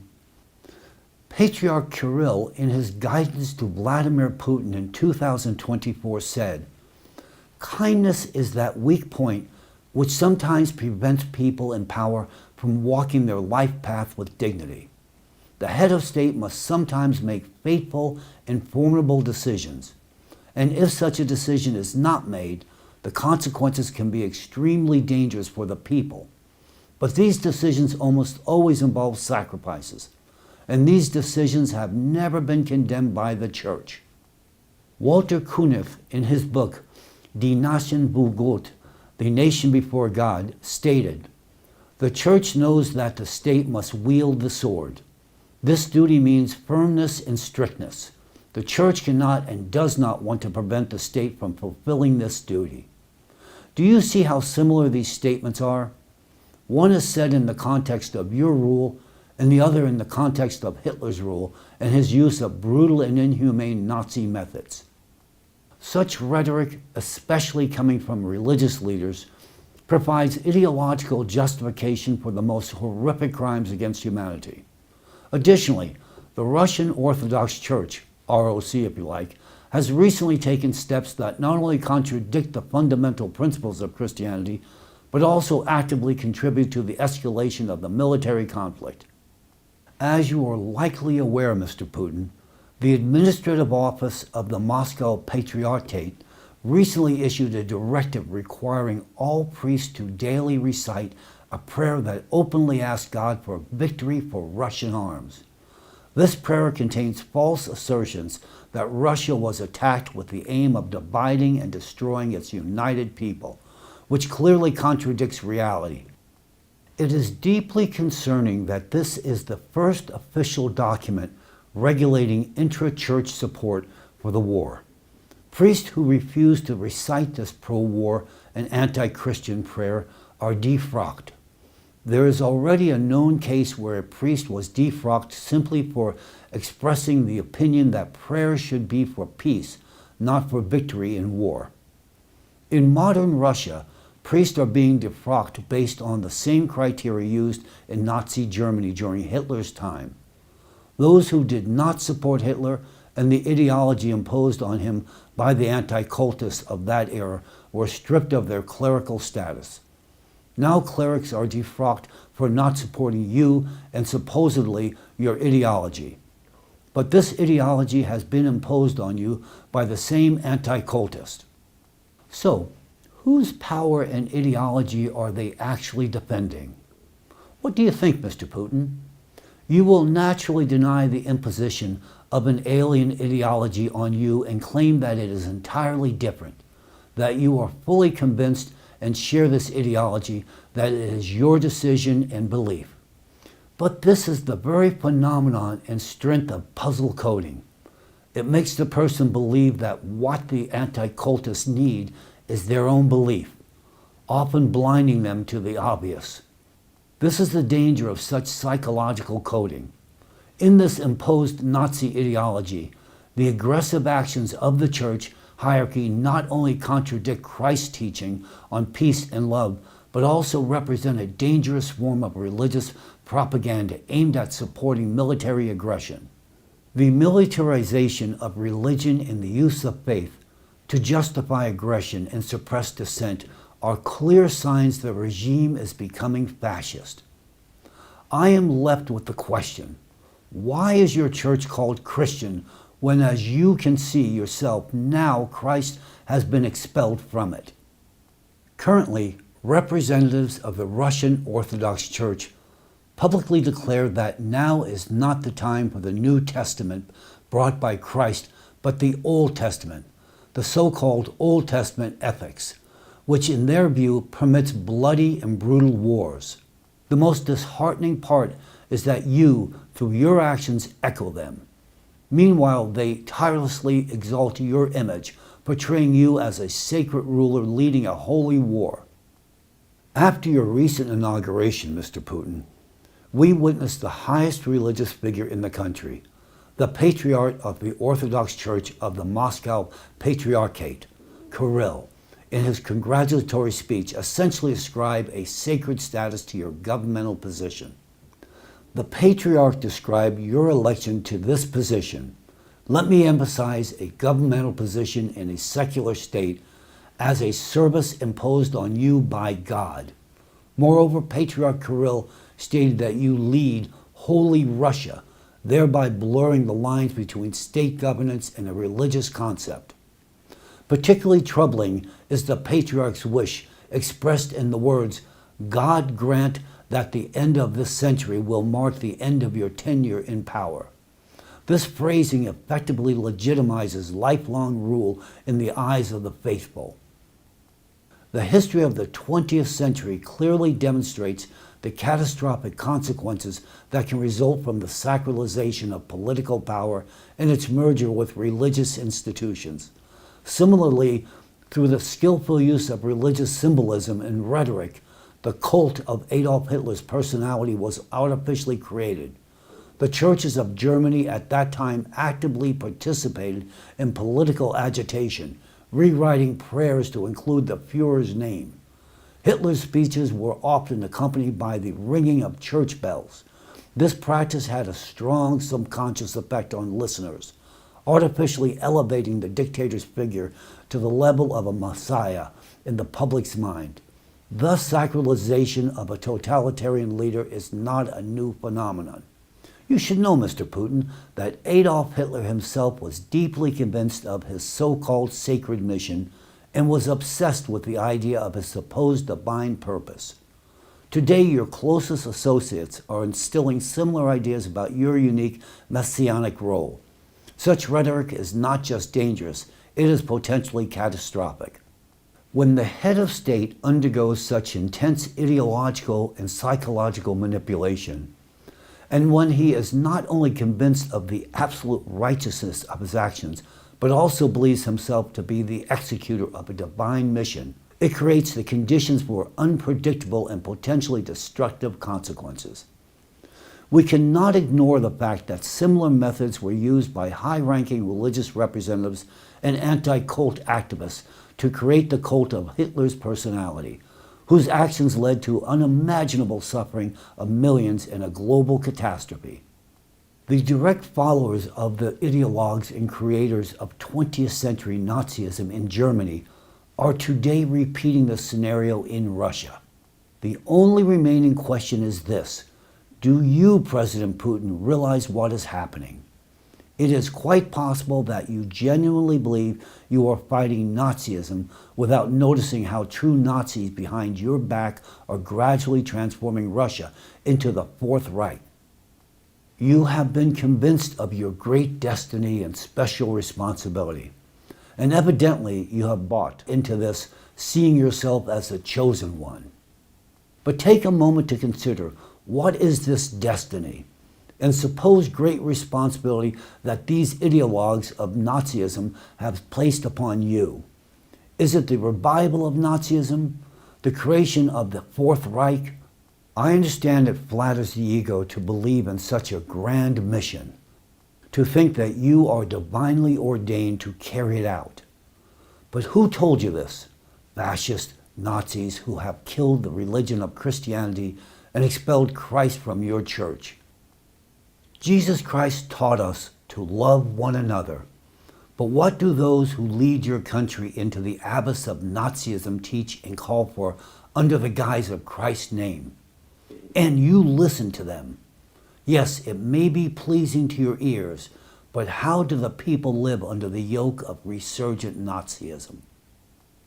Mr. Putin, as someone who loves history and knows it quite well, can you not see the horrific similarities between the current course of your country and the tragic path of Nazi Germany under Hitler's leadership? Or are you consciously ignoring the apparent facts, leading your country and the world to the brink of disaster? Can you not see the similarities between the slogans and narratives of propaganda in your country and those of Nazi Germany? Have you not noticed that you are already following the same path as Hitler, even speaking his words? Remember history. Hitler's path began with a party concerned with the welfare of workers and Christians. But once they became entangled with the anti-cultist and specific influential religious figures, they transformed into a monstrosity that shook the world. Today you, Mr. Putin, and your party are treading the same road, repeating this faithful path step by step. The truth is that behind you stand the direct heirs and followers of those who once gave rise to Nazism and manipulated Hitler.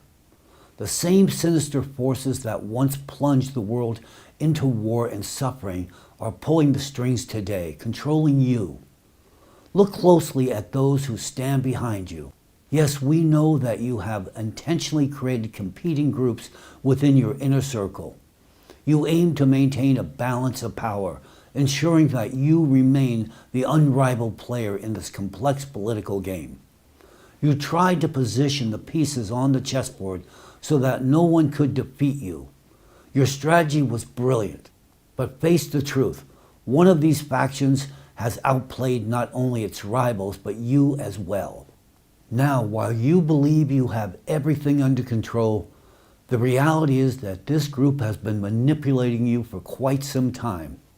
You are following the rules they dictate. Can't you see how methodically they are eliminating your faithful supporters and replacing them with puppets who serve their misanthropic agendas? I'm about to tell you something that no one else dares to say. And do you know why? Because unlike those people you have surrounded yourself with, I want nothing from you. No power, no money, no privileges.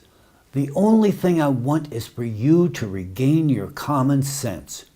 For you to finally analyze the situation on your very own without the influence of your advisors. I assure you the picture you will see will vastly differ from the one they are painting for you. You, like Adolf Hitler, in his time have been subjected to covert mind manipulation and have been implanted with false beliefs. You are being deliberately turned into the new Führer of the 21st century. And it was done by those you allowed close to you, who are now near you but operate behind your very back. Many of your convictions result from their deliberate coding of your mind. Reflect on this. Remember what you initially aspired to achieve when you took office and where you have ultimately led the country to today.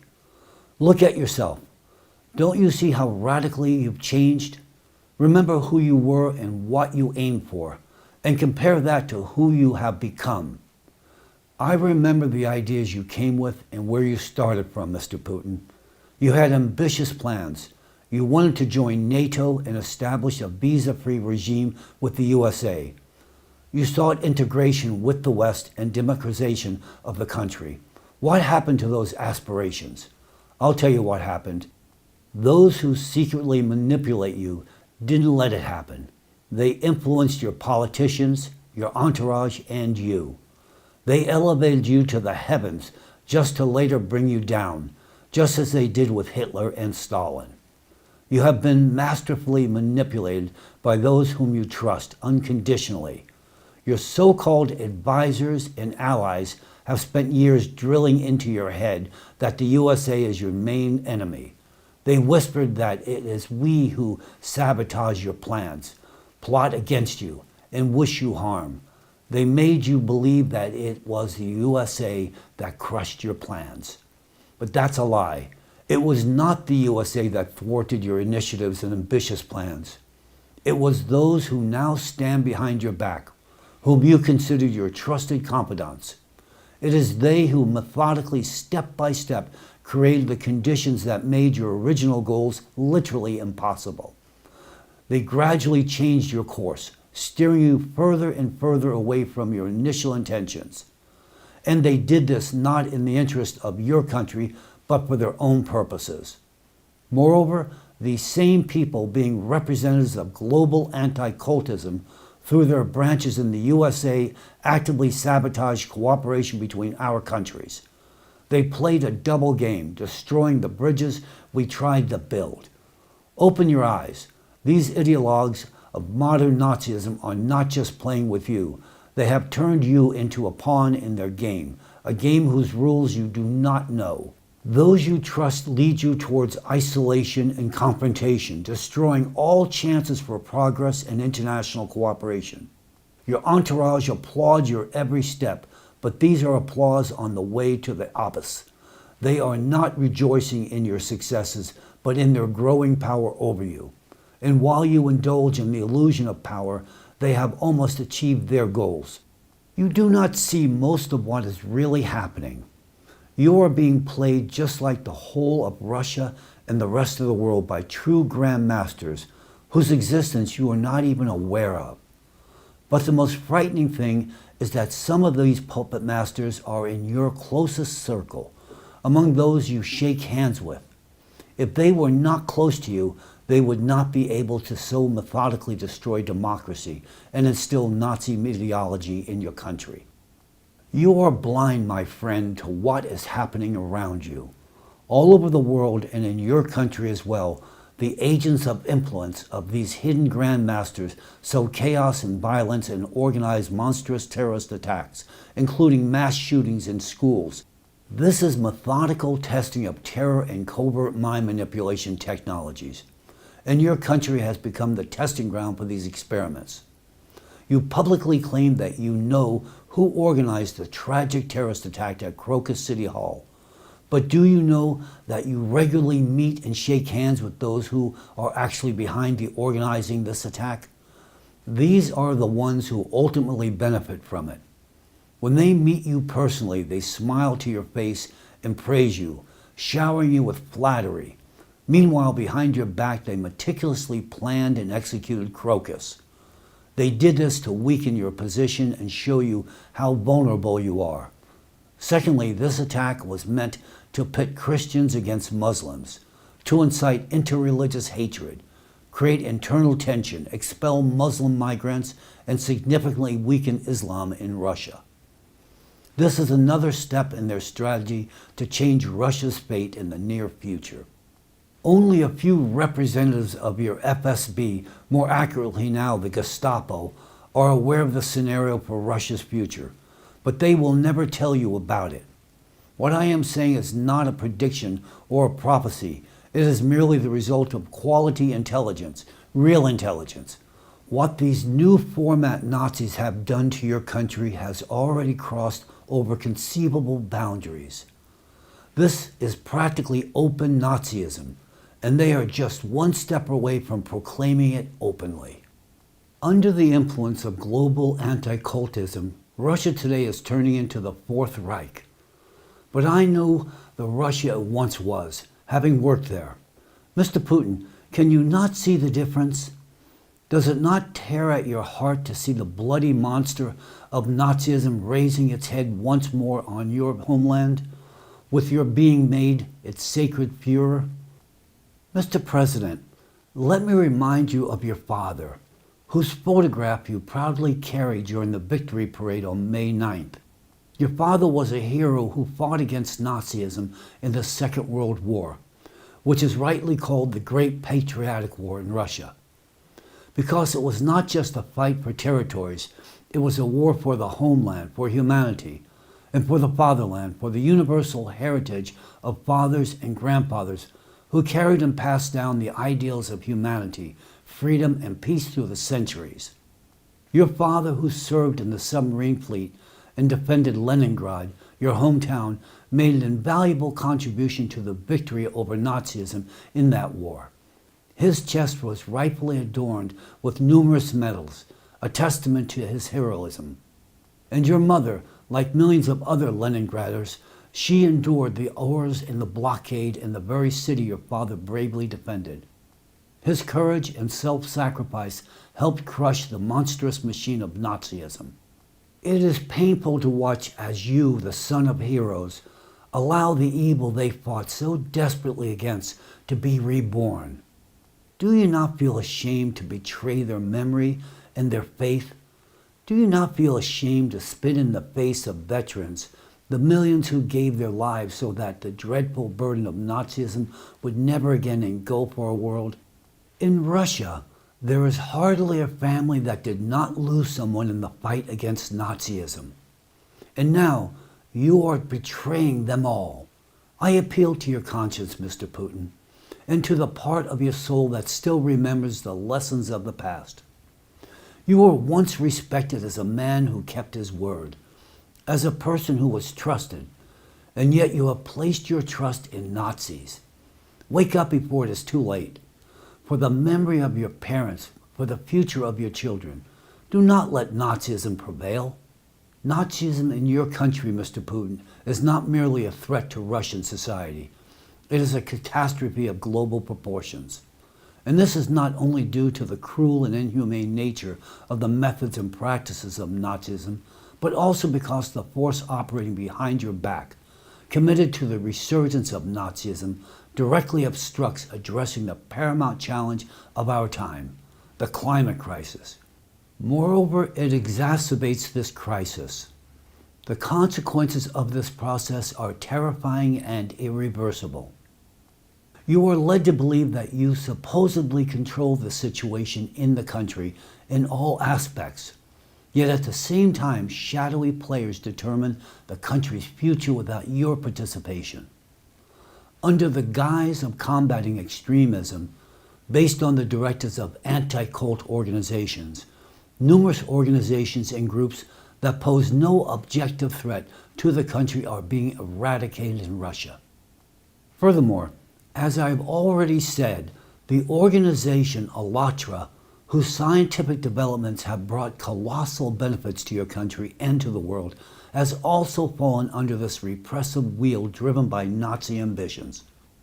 The scientists of ALLATRA not only warned of the climate danger, but also developed and deployed experimental equipment to mitigate climate changes in Russia and consequently the world. This equipment served as a reliable shield for a decade, holding back destructive climate catastrophes in the regions affected by its operation. Now, due to cessation of ALLATRA's activities as a result of a decisive call from a particular individual in your administration and pressure on the courts and law enforcement agencies, the operation of the experimental equipment has also been halted. The consequences of this decision are evident and unfortunately catastrophic. An unprecedented increase in the frequency of intensity of climate disasters in Russia, neighboring countries, and the world at large. Mr. Putin, let's speak the language of mathematics. Look at these shocking numbers. The graph clearly demonstrates the amount of losses sustained by Russia's budget due to climate disasters from the moment the equipment was shut down in August of 2023 to the present day, July 2024. The total losses amount to 114 billion rubles. Now compare this sum of losses over the 11-month period with those over the 10-year period while the equipment was operational. Over 10 years, the losses amounted to only 191 billion rubles. Are you not alarmed that the economic damage over 11 months is almost equal to that of a decade? You have lost nearly as much in just 1 year as you did in the previous decade. This is not just statistics, it is the real-time devastation of your country's budget. Consider another fact. In 2022, the total losses from climate damage amounted to around 7 billion rubles for the entire year, while in 2024, a single climate disaster in Orenburg cost you 40 billion rubles. And this is just the beginning. As a result of halting the operation of the experimental equipment, countries neighboring Russia, China, Kazakhstan, Belarus, and Eastern Europe nations have suffered immensely. A review of the Climate News summary for 2024 in these countries reveals a dramatic worsening of the situation and significant economic damage. Torrential rains, abnormal hail, record-breaking floods, and winds destroying infrastructure, cities, and people's lives and causing severe budgetary losses. This is the price you pay for expelling ALLATRA from Russia and organizing its persecution on the territory of Ukraine. Who will be held accountable for this reckless decision that now affects not only Russia, but the entire world? Those responsible will and must be held accountable. The individuals who falsified expert reports for the proceedings against ALLATRA, and those FSB and SBU representatives who dictated the required results of the examinations. Those who ignored state expert opinions in favor of the biased views of dubious anti-cult experts from Rasirs will also be held accountable. How long has the opinion of Rasirs, this den of anti-cultism, been above the law in your country, Mr. Putin?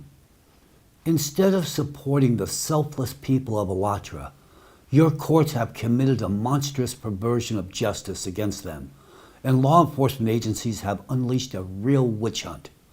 We are witnessing the unprecedented persecution of decent and patriotic citizens of Russia and Ukraine, whose knowledge and innovations could save billions of lives. Yet these innocent people are being thrown behind bars simply based on a directive delivered via a phone call to the court from the President's administration. Who benefited from this? Who needed this? Is it justified to sacrifice the future of the planet to appease Rasirs? It seems that a pernicious practice has taken root in Russia.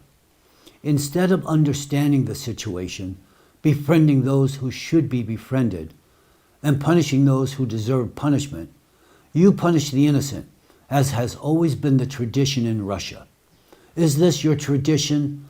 I feel compelled to address you in Russian language, Mr. Putin. Dekole etu vodet. I urge you to evaluate rationally what is happening in your country now.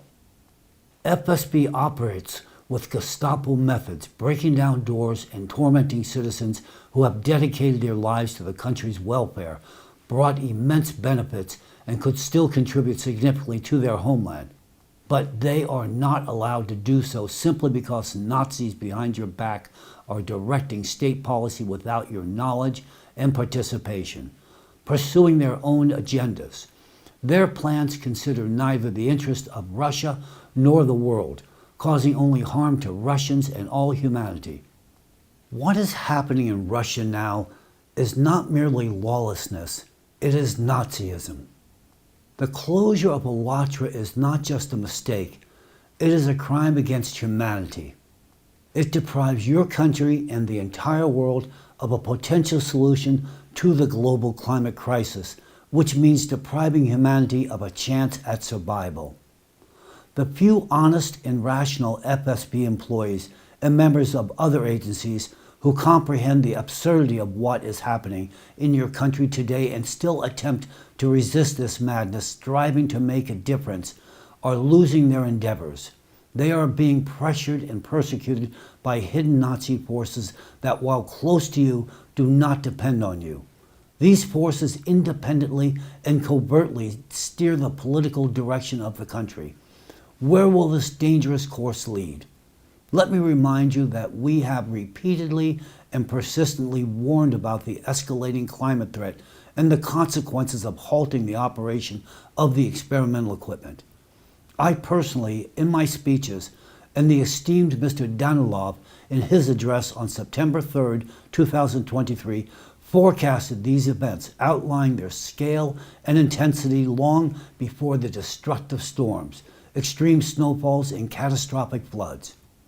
We emphasized that this was only the beginning, and that without the mitigating effect, climate disasters in the coming years would inflict such colossal damage on your country that the economy would be unable to compensate for it. We emphasized that Siberia is a catalyst for abrupt climate changes on the planet. Its activating interior is rapidly aggravating the situation around the world. This is why your country will suffer the most if urgent measures are not taken. I am confident, Mr. Putin, that many high-ranking political figures close to you watched my address, in which I warned about this. However, it is unlikely that it was shown to you. Certain forces have ensured that our warnings did not reach you. Now we are witnessing the tragic consequences of this inaction. Mr. Putin, my concern extends far beyond the fate of your country. It is about the security of the entire world, including my homeland, the United States of America. Consider what we are facing. The leader of a vast nuclear state is unaware of an unprecedented threat brewing within its steps, a literal ticking time bomb capable of destroying the entire planet. I am speaking of a danger whose epicenter lies in the very heart of Russia. I must admit that compared to the potential catastrophe brewing in the depths of Siberia, even our infamous Yellowstone supervolcano seems like a candle against the backdrop of a forest fire. The potential danger emanating from Siberia is unprecedented. It overshadows all disasters humanity has ever faced throughout its entire history. We stand on the brink of a catastrophe whose scale is difficult to comprehend. And the key to preventing this catastrophe is in your hands, Mr. Putin. Delays could cost not only billions of lives, but also the planet itself. We have warned you about this. However, I doubt anyone has reported our findings or honest accounts of this situation to you. At the same time, I have every reason to believe that among your FSB representatives, there are undoubtedly those who possess this information. Still, they are unlikely to relay it to you. Regardless, you are responsible for accelerating climate change due to ALLATRA's expulsion and the forced shutdown of the experimental equipment. Let me explain why. Russia is historically an imperial country, and its people do not recognize anyone as authority except the emperor. In today's reality, you, Mr. Putin, are that authority for the entire Russian people. And the people have no idea that you are being manipulated and that a force behind you is playing its own game.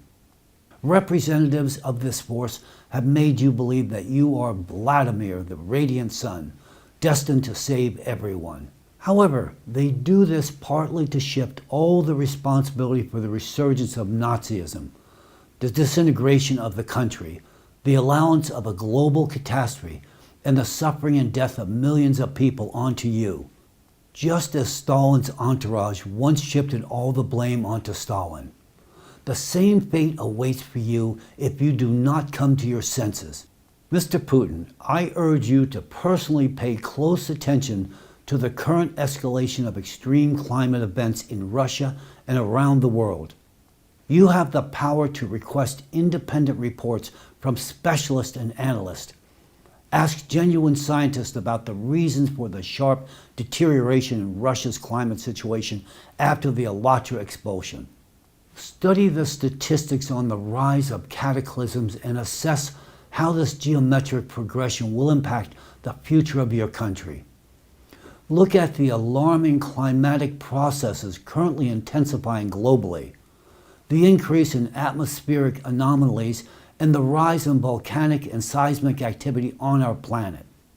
Previously, graphs clearly showed that the number of earthquakes with a magnitude of 5 was increasing according to exponential trend. In contrast, the increase in earthquakes with magnitudes of 6 and 7 was more gradual. However, current statistical data indicate that the frequency of seismic events, not only of magnitude 5, but also of magnitudes 6 and 7, is now increasing according to an exponential trend. We will face an unprecedented catastrophe when the number of 7 magnitude earthquakes reaches a consistent growth rate. And this could happen much sooner than 2029. The world is rapidly approaching a point of no return. Unfortunately, Russia is at the forefront of the impending collapse. Given the foregoing, I declare to the public and personally to you, Mr. Putin, that today there is no sense for anyone to attack Russia or wage war against it. This is not due to your country's military might. It is because in 5 to 6 years, Russia will already be devastated. Devastated as a result of escalating extreme climatic cataclysms. This will inevitably happen if urgent measures are not taken to combat the climate crisis. Your inactions on this issue is tantamount to signing a death sentence for your country and its 144 million citizens, condemning them to years of suffering and sorrow. However, I also want to warn Russia's ill-wishers, the so-called Russophobes, against premature rejoicing. The destructive fate awaits not only Russia but the entire world. Some countries will face this horror sooner, others later. But this fate will befall all. We are all countries of the world, in the same boat, which is riddled with holes and rapidly sinking. Our collective human task is to urgently patch these breaches and bail out the water that has already accumulated. Otherwise, all humanity will share the fate of the Titanic, and this is no exaggeration. We have been comprehensively studying the problem of climate change for 30 years now, and know what we are talking about. There is no place for politics here. This concerns every inhabitant of the planet. I fully understand that those close to you are convincing you that the climate is fine and that the situation will soon improve. They do not allow you to realize the real threat and the truth of what is happening in your country because they have assigned you a different role. Moreover, they cloud your perception with sweet words, telling you that you are the chosen savior of the nation, Russia, and the entire world, surrounding you with prophecies of shamans, seers, mystics, and clairvoyants, who unanimously predicted destiny for you as a God-chosen unifier and savior. They prevent you from seeing the fact that it is precisely your inaction that will soon lead to Russia's demise. And not only Russia, they methodically and persistently instill the idea of your chosenness, your uniqueness, and your destiny to save the world in Russia. However, consider this. Does this not resemble a classic manipulative technique where manipulators, by convincing a person of their chosenness, establish control over them and subtly compel that person to do what the manipulators want? Do you not recognize in this a cunning trick created by those who have long and imperceptibly been controlling you to realize their own totalitarian ambitions? For while they speak to you of your lofty mission to save, the reality, alas, is much bleaker. The inexorable danger is growing that you may become not a savior, but rather the cause of the demise of not only your country, but all of humanity. Mr. Putin, I am now appealing to your reason and conscience. Wake up. All these prophecies and predictions are an artfully woven web of narratives designed to program your consciousness. You are being coded, you are being manipulated, and unfortunately, you are succumbing to this influence. It pains me deeply to witness how you are gradually losing the ability to think independently and critically, becoming a victim of subconscious programming, including from those who have betrayed the teachings of Christ and become accomplices to Nazism. Mr. Putin, I could provide you with many more facts. However, the information I possess is not for public disclosure. I could share much with you in a personal face-to-face meeting. I could tell you things you are not aware of. However, the Nazi forces behind you are unlikely to allow such a meeting to take place. From my side, I am prepared to provide you with much more information. This concerns the future of your country, not vague predictions, but scientifically based forecasts by year. You need to know that your country is on the brink of a catastrophe, the scale of which you cannot even imagine. The geological situation is much more severe than you have been told. For example, tell me, do you have information about how close the magma is to the surface under the Siberian platform? Data indicates that at this moment, the magma's ascent to the surface beneath Siberia is accelerating. This accelerating rise of the mantle plume creates an increased risk of a mega explosion, which could happen at any moment. I understand that those who persuade you of your chosenness and role as a savior have also assured you that Siberia will become the cradle of civilization. It may become a cradle, but not in the way you have been told. It is a cradle that could lull the entire world into an eternal sleep of death. And you could be the person who leads all of humanity to its demise. Were you not told this? What a pity. I do not want to provoke panic among the population, so I cannot publicly disclose all the details, facts, and figures. Mass migration of people from Russia to other territories is currently highly undesirable and could exacerbate the situation. And migration is inevitable. Only a madman would remain in your country if they knew the true state of affairs. This information is too important and delicate to be discussed publicly. I am willing to share it with you in a personal meeting. I assure you that this information could fundamentally change your understanding of the current situation and the future of your country. I understand that you will not be coming to the United States in the near future. I am willing to meet you on neutral territory if, of course, the Nazis manipulating you allow it, which I highly doubt. Otherwise, returning to the topic of absurd statements and actions emanating from those close to you who claim the role of spiritual leaders. Let me remind you that the same religious figures who whisper sweet words about your chosenness and assure you that climate problems will resolve themselves propose fighting the increasing natural cataclysms with highly questionable methods. I refer to actions such as demonstrative flights with icons over flooded areas or public prayers for the easing of the elements. We observed in April this year how an attempt was made to repair a malfunctioned dam in one of your cities with a special prayer service by a priest. Naturally, this did not help. A day and a half after the prayer service, the dam burst and thousands of people and homes were flooded. Then, by the order of the Metropolitan Bishop, special prayers for the end of the water invasion were offered during the Divine Liturgy and in all churches of the Orenburg Diocese. However, the situation continued to worsen. On April 11th, in the Kurgan region, priests took more radical measures with the support of State Duma deputies. They flew over the flooded areas with an icon of Mother of God. According to their plan, the purpose of the flight was to calm the elements and protect against further flooding. However, the prayers of the priest and the flights with the icon once again proved powerless. The powerful waters continued to rise, and on April 13th, the water level peaked, flooding new territories and farms. Let me remind you that the damage from this flood in Orenburg, according to preliminary estimates by your services, amounted to 40 billion rubles, equivalent to approximately 453 million US dollars.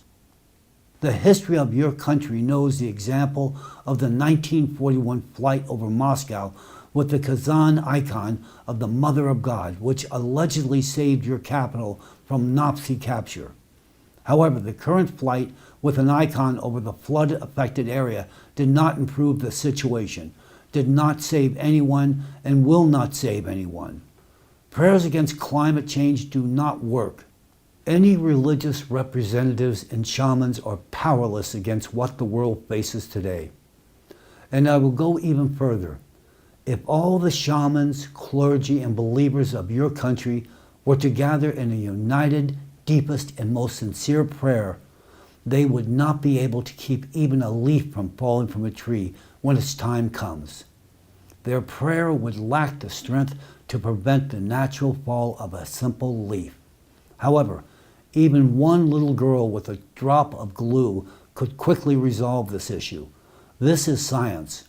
The time for science has come, not medieval superstitions. Science is the only path to survival, and we have only a few years left to find a scientific solution to the global climate problem. The real way to address the climate crisis is to establish an international moratorium on wars and the production and use of any type of weaponry for a minimum of 100 years. Create conditions where no country would even consider attacking another. Despite Russia being mired in fascism and reviving Nazism, and my country, the USA, on the brink of civil war, I still say we need to sit down at the negotiation table. Because if we do not, there will be no Russia, no America, no one. It is time to heed common sense and temper our ambitions. And then perhaps, Mr. Putin, the prophecy that you will become the savior of the world, or at least of Russia, might come true. In today's reality, I am unsure if you can save Russia, but to destroy it through the resurgence of Nazism happening before your eyes is very likely. Whether you will save the world is questionable, but that you are already destroying it is a fact. To end all wars and political and economic disputes at the global level, we need the political will of a strong world leader. That requires your will, Mr. Putin, your participation, and your rational acceptance of the situation. For this, you need to look at what is happening directly without distortions as a wise and independent person. However, is this even possible while you remain under the spell of those playing their own game behind your back? I want to believe that your sharp mind and intellect have not allowed you to completely dissolve under their lulling sweet words. I believe that deep down you remain an officer, that you can pull yourself together, grasp the severity and tragedy of what is happening, and bring the situation back under your conscious control. If you miss this chance now and allow Nazism to completely take over your entire country, there will be no turning back, and a grim end awaits us all. Mr. Putin, I am sure you know you are as mortal as the rest of us. You face health problems just like each of us. The difference is that you also bear the responsibility for a vast country and its millions of inhabitants. Remember your responsibility to the people. Remember your family and loved ones. Think of your father, of the fathers and grandfathers of your nation who shed their blood fighting fascism. What a disgrace that under your leadership, the inhumane ideology they eradicated at the cost of their lives is now rising again. Your church advisors, preaching Nazi ideology, are instilling in you illusions that people will remember you forever. Open your eyes, for heaven's sakes. What kind of eternal remembrance can there be if at the current rate of climate deterioration, Russia may not even exist 5 to 6 years from now? After that period, there will be no one left to remember you. And the words with which you will be remembered before that fatal moment are not hard to predict. You will be cursed and hated. How else can people who endure horrific suffering, death, and destruction because of you remember you? You will be cursed by everyone, from the hard-working ordinary Russian to the elite, your former friends, close ones, and family. Everyone. I'll go even further. Even this year, masses of curses from people affected by the climate have been directed your very way. Not at the priest or those building Nazism behind your back, but at you. Because in Russia, power is associated with only one person, and that person is you, Mr. Putin. Therefore, in the eyes of the people, you are solely responsible for everything that happens in your country. We are well aware of the specifics of the Russian mentality. We have studied it for a long time, and you yourself know it well. A distinctive feature of your nation is that its people can love deeply and sincerely. Still, with the same intensity, they can hate. When your people realize who is causing them such horrific suffering, they will ceaselessly curse you, Mr. Putin. Your language has an expression, I believe, raised on pitchforks.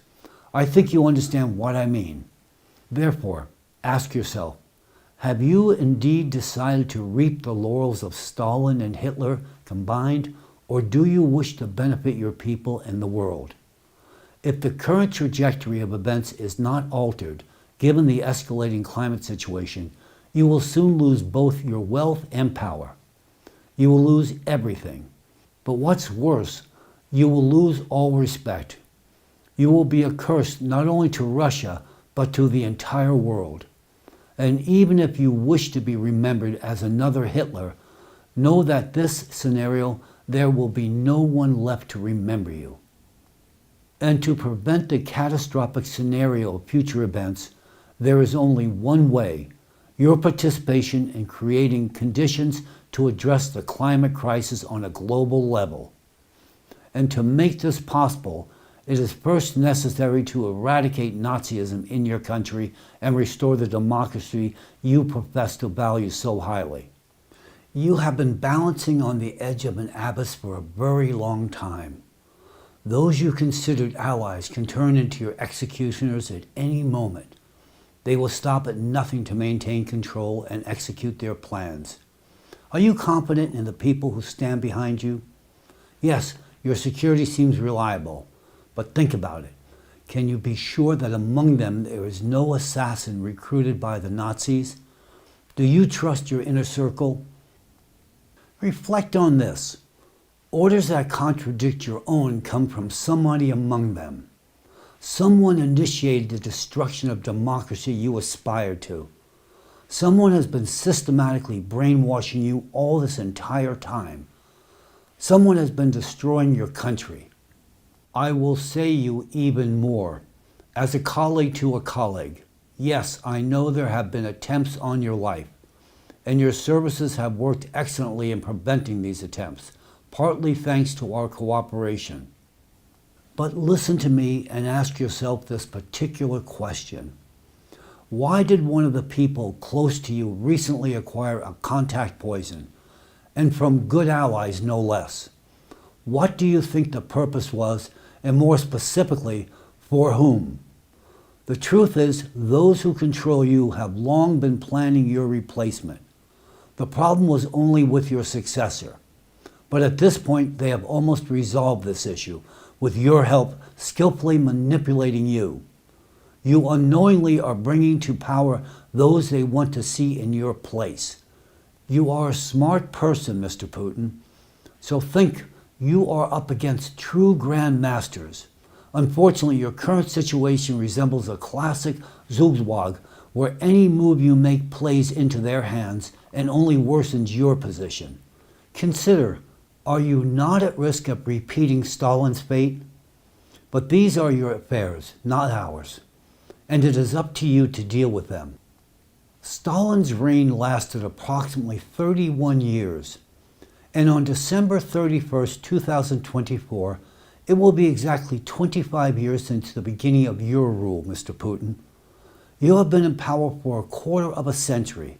By the end of your current term, you could surpass even Stalin, and you will only have Empress Catherine the Great left to surpass, who ruled for just over 34 years. However, in light of the information I have disclosed, the question arises, will you have the chance to surpass even Stalin? By conveying this information to you directly and openly, Mr. Putin, I am breaking several protocols. This is my conscious decision. As a perceptive leader, you will undoubtedly understand its reasons. The public nature of my address is necessary to resolve a number of issues. Believe me, if the situation were not so critical, we would proceed as usual with traditional methods. However, now not only your life or the future of Russia is at stake, the entire world is under threat. Wise people, your true allies and even those manipulators behind your back will hopefully understand the real motives behind my actions. Humanity is facing an unprecedented crisis at a time when the world is under the looming threat of climate catastrophe. Geopolitical tensions are at their peak, and we are witnessing the formation of, in essence, the Fourth Reich. Wisdom and common sense are more necessary than ever. Only they will allow humanity to survive this critical situation. And your role, Mr. Putin, in this process is immense. Therefore, replacing the leader of Russia at this moment would be a catastrophic mistake. It is not only untimely, but also extremely dangerous. And now I address you, those who stand behind the back of Putin, you wolves in sheep's clothing. We are well aware of your double game, what you say to Vladimir Vladimirovich to his face and what you do behind his back. We know your true intentions and plans. You are not the only ones working effectively. The fact that you managed to stay in the shadows for a long time is not your achievement. It was our temporary oversight. But now your time of impunity has come to an end. Now you should seriously consider your future. Mr. Putin, if we had the opportunity to meet one-on-one, I could tell you much more. I assure you, you would be astonished by the truth of what is happening behind your back and the fate the Nazi ideologists have preparing for you. I know they will try to dissuade you from meeting with me, claiming that I am supposedly an American spy spreading disinformation. What else would they say? Nevertheless, I am telling you the plain truth right now, and you, Vladimir, understand this very well. You can distinguish truth from lies, but unfortunately not always. When the lies come from those you trust, you perceive it as truth. However, do not blame yourself for this. The manipulation techniques you are regularly subjected to are so sophisticated that anyone could fall for them, especially if they are unaware that such subconscious coding techniques exist. Even more so when it involves multi-level psychological manipulation, starting from basic psychology, playing on your weaknesses, dreams, desires, and even your fatigue, and extending to sophisticated methods of mind control, including the puzzle coding method. I am also well aware of, to put it mildly, the deep animosity of certain individuals' inner circle towards me personally. Moreover, I have reliable information from a trusted source that one of your close associates, someone you frequently dine with, has given the order to prepare an operation for my physical elimination. This order also includes the liquidation of several key representatives of the ALLATRA organization. I am profoundly concerned that the respected Igor Mikhailovich Danilov is on this hit list as well. With all seriousness, I emphasize that Igor Mikhailovich is a figure of genuine exceptional stature. He possesses deep knowledge that is key to ultimately overcoming the global climate challenge. Mr. Danilov's unique understanding of climatic processes and exceptional forecasting abilities are invaluable and irreplaceable for solving this problem. This is indisputable.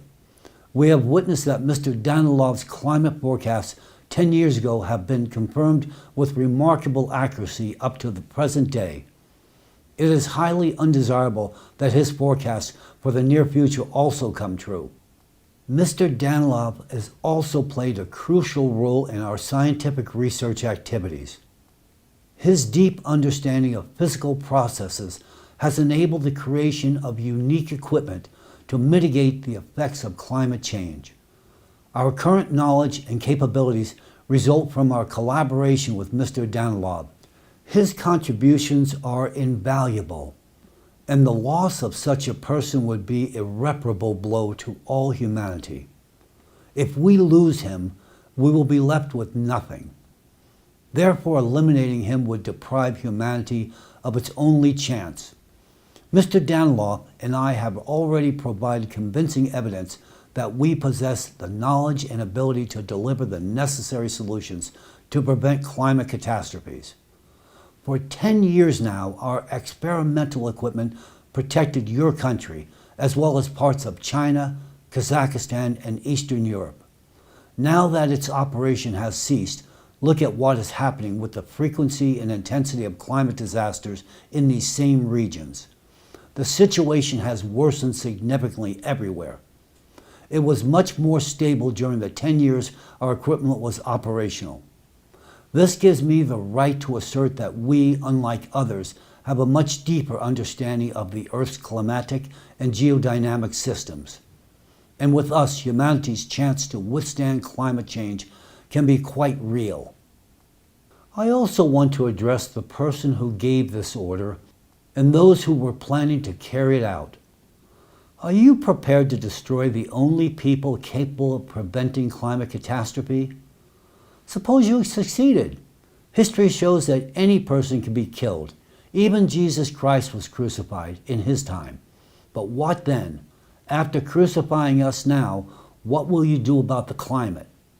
How do you plan to stop the impending climate catastrophe? Let me put it metaphorically. Try to extinguish burning oil on a hot pan with water is very dangerous. It will explode. I hope you understand my point. And you, Mr. Putin, take note of what the Nazis behind your back are doing. They want to kill the only people who can solve the climate issue. The history of our activities speaks for itself. Our work has already saved you colossal amounts of money and provided Russia with the best climate conditions in the world for 10 years while our experimental installation was operational. And these resources would be quite sufficient for us to solve the climate problem worldwide if we were provided with the appropriate conditions. Allow me to ask you, Mr. Putin, if you allow their plan to be carried out, who will address the climate problems after our elimination? Do you have specialists capable of handling this task? I will answer for you. You don't. You don't have such people. Yes, you have a few brilliant scientists who could assist us, but you do not have the single person who possesses all the necessary knowledge to fully solve the problem of the rapidly escalating climate catastrophes and the impending global collapse. And please note that while someone behind your back is issuing an order for my elimination and that of several people from ALLATRA, including Mr. Danilov, I am concerned about you. Yes, this is unconventional. I could have taken a different path, but you understand why I chose this approach and why I speak this way. I am fully aware that every word I say provokes fierce rejection from those who are currently manipulating you, Mr. Putin. But I cannot and will not remain silent. You must know the truth. Your so-called close associates are playing a dangerous game, putting the fate of billions of people at stake. Believe me, if the problem only concerned you or your country, I would not intervene. But today I address you to protect all people, including your children. My duty is to warn all of humanity about the impending threat. Mr. Putin, I know that your adversaries will attempt to conceal or distort the information I have presented today, or even prevent my message from reaching you. However, I am deeply convinced that true officers still remain in Russia. During my time working in Russia, I had the distinct honor and pleasure to routinely meet such individuals. Therefore, I know that for true Russian officers, Russia is not merely a territory for realizing their potential, but a homeland they have sworn to defend. It is on them that I place my hopes, on the true patriots of Russia who care about the future of their country, those who uphold the pride of their fathers and grandfathers who defeated Nazism, and being true officers will never bow before it. And now I want to address you specifically, officers who have remained faithful to your oath, who have preserved your honor and dignity in these difficult times for Russia. There was a time when Russia was on the brink. Your wise predecessors came to Boris Yeltsin. They opened his eyes to what was happening in Russia under his leadership. They told him then what to do and who to appoint as his successor. That successor was Vladimir Putin. At that time, it was absolutely the right decision, which subsequently allowed for the preservation of your country's integrity. And now, dear officers, it is your turn to open President Putin's eyes to the truth about what is really happening in your country behind his back. Do everything possible to ensure that President Putin hears my appeal to him directly. Convey to him the information presented in the film, The Impact. Only then can you save Russia and the world. And only together can we defeat both Nazism and the climate threat. And to you, Mr. Putin, I strongly recommend familiarizing yourself with the information in the film The Impact. Since these materials have gained public attention, which will inevitably lead to severe consequences, it is critically important that you are personally informed about these facts. This is not only for understanding the full depth of the situation we all find ourselves in, but also to ensure you have the opportunity to take the necessary measures. In a world where power is valued above humanity and where power belongs to madmen, we are all standing on the edge of an abyss. I appeal to your reason, your humanity. I believe you have not entirely lost touch with reality and understand the immense responsibility that comes with your position. Remember, time is working against us. Every minute of delay plays into the hands of those who seek chaos and destruction. So disrupt their plans while you still have real power and capabilities. Do not miss this critical moment. You have long been told that you are the chosen one, the Savior. So, become one.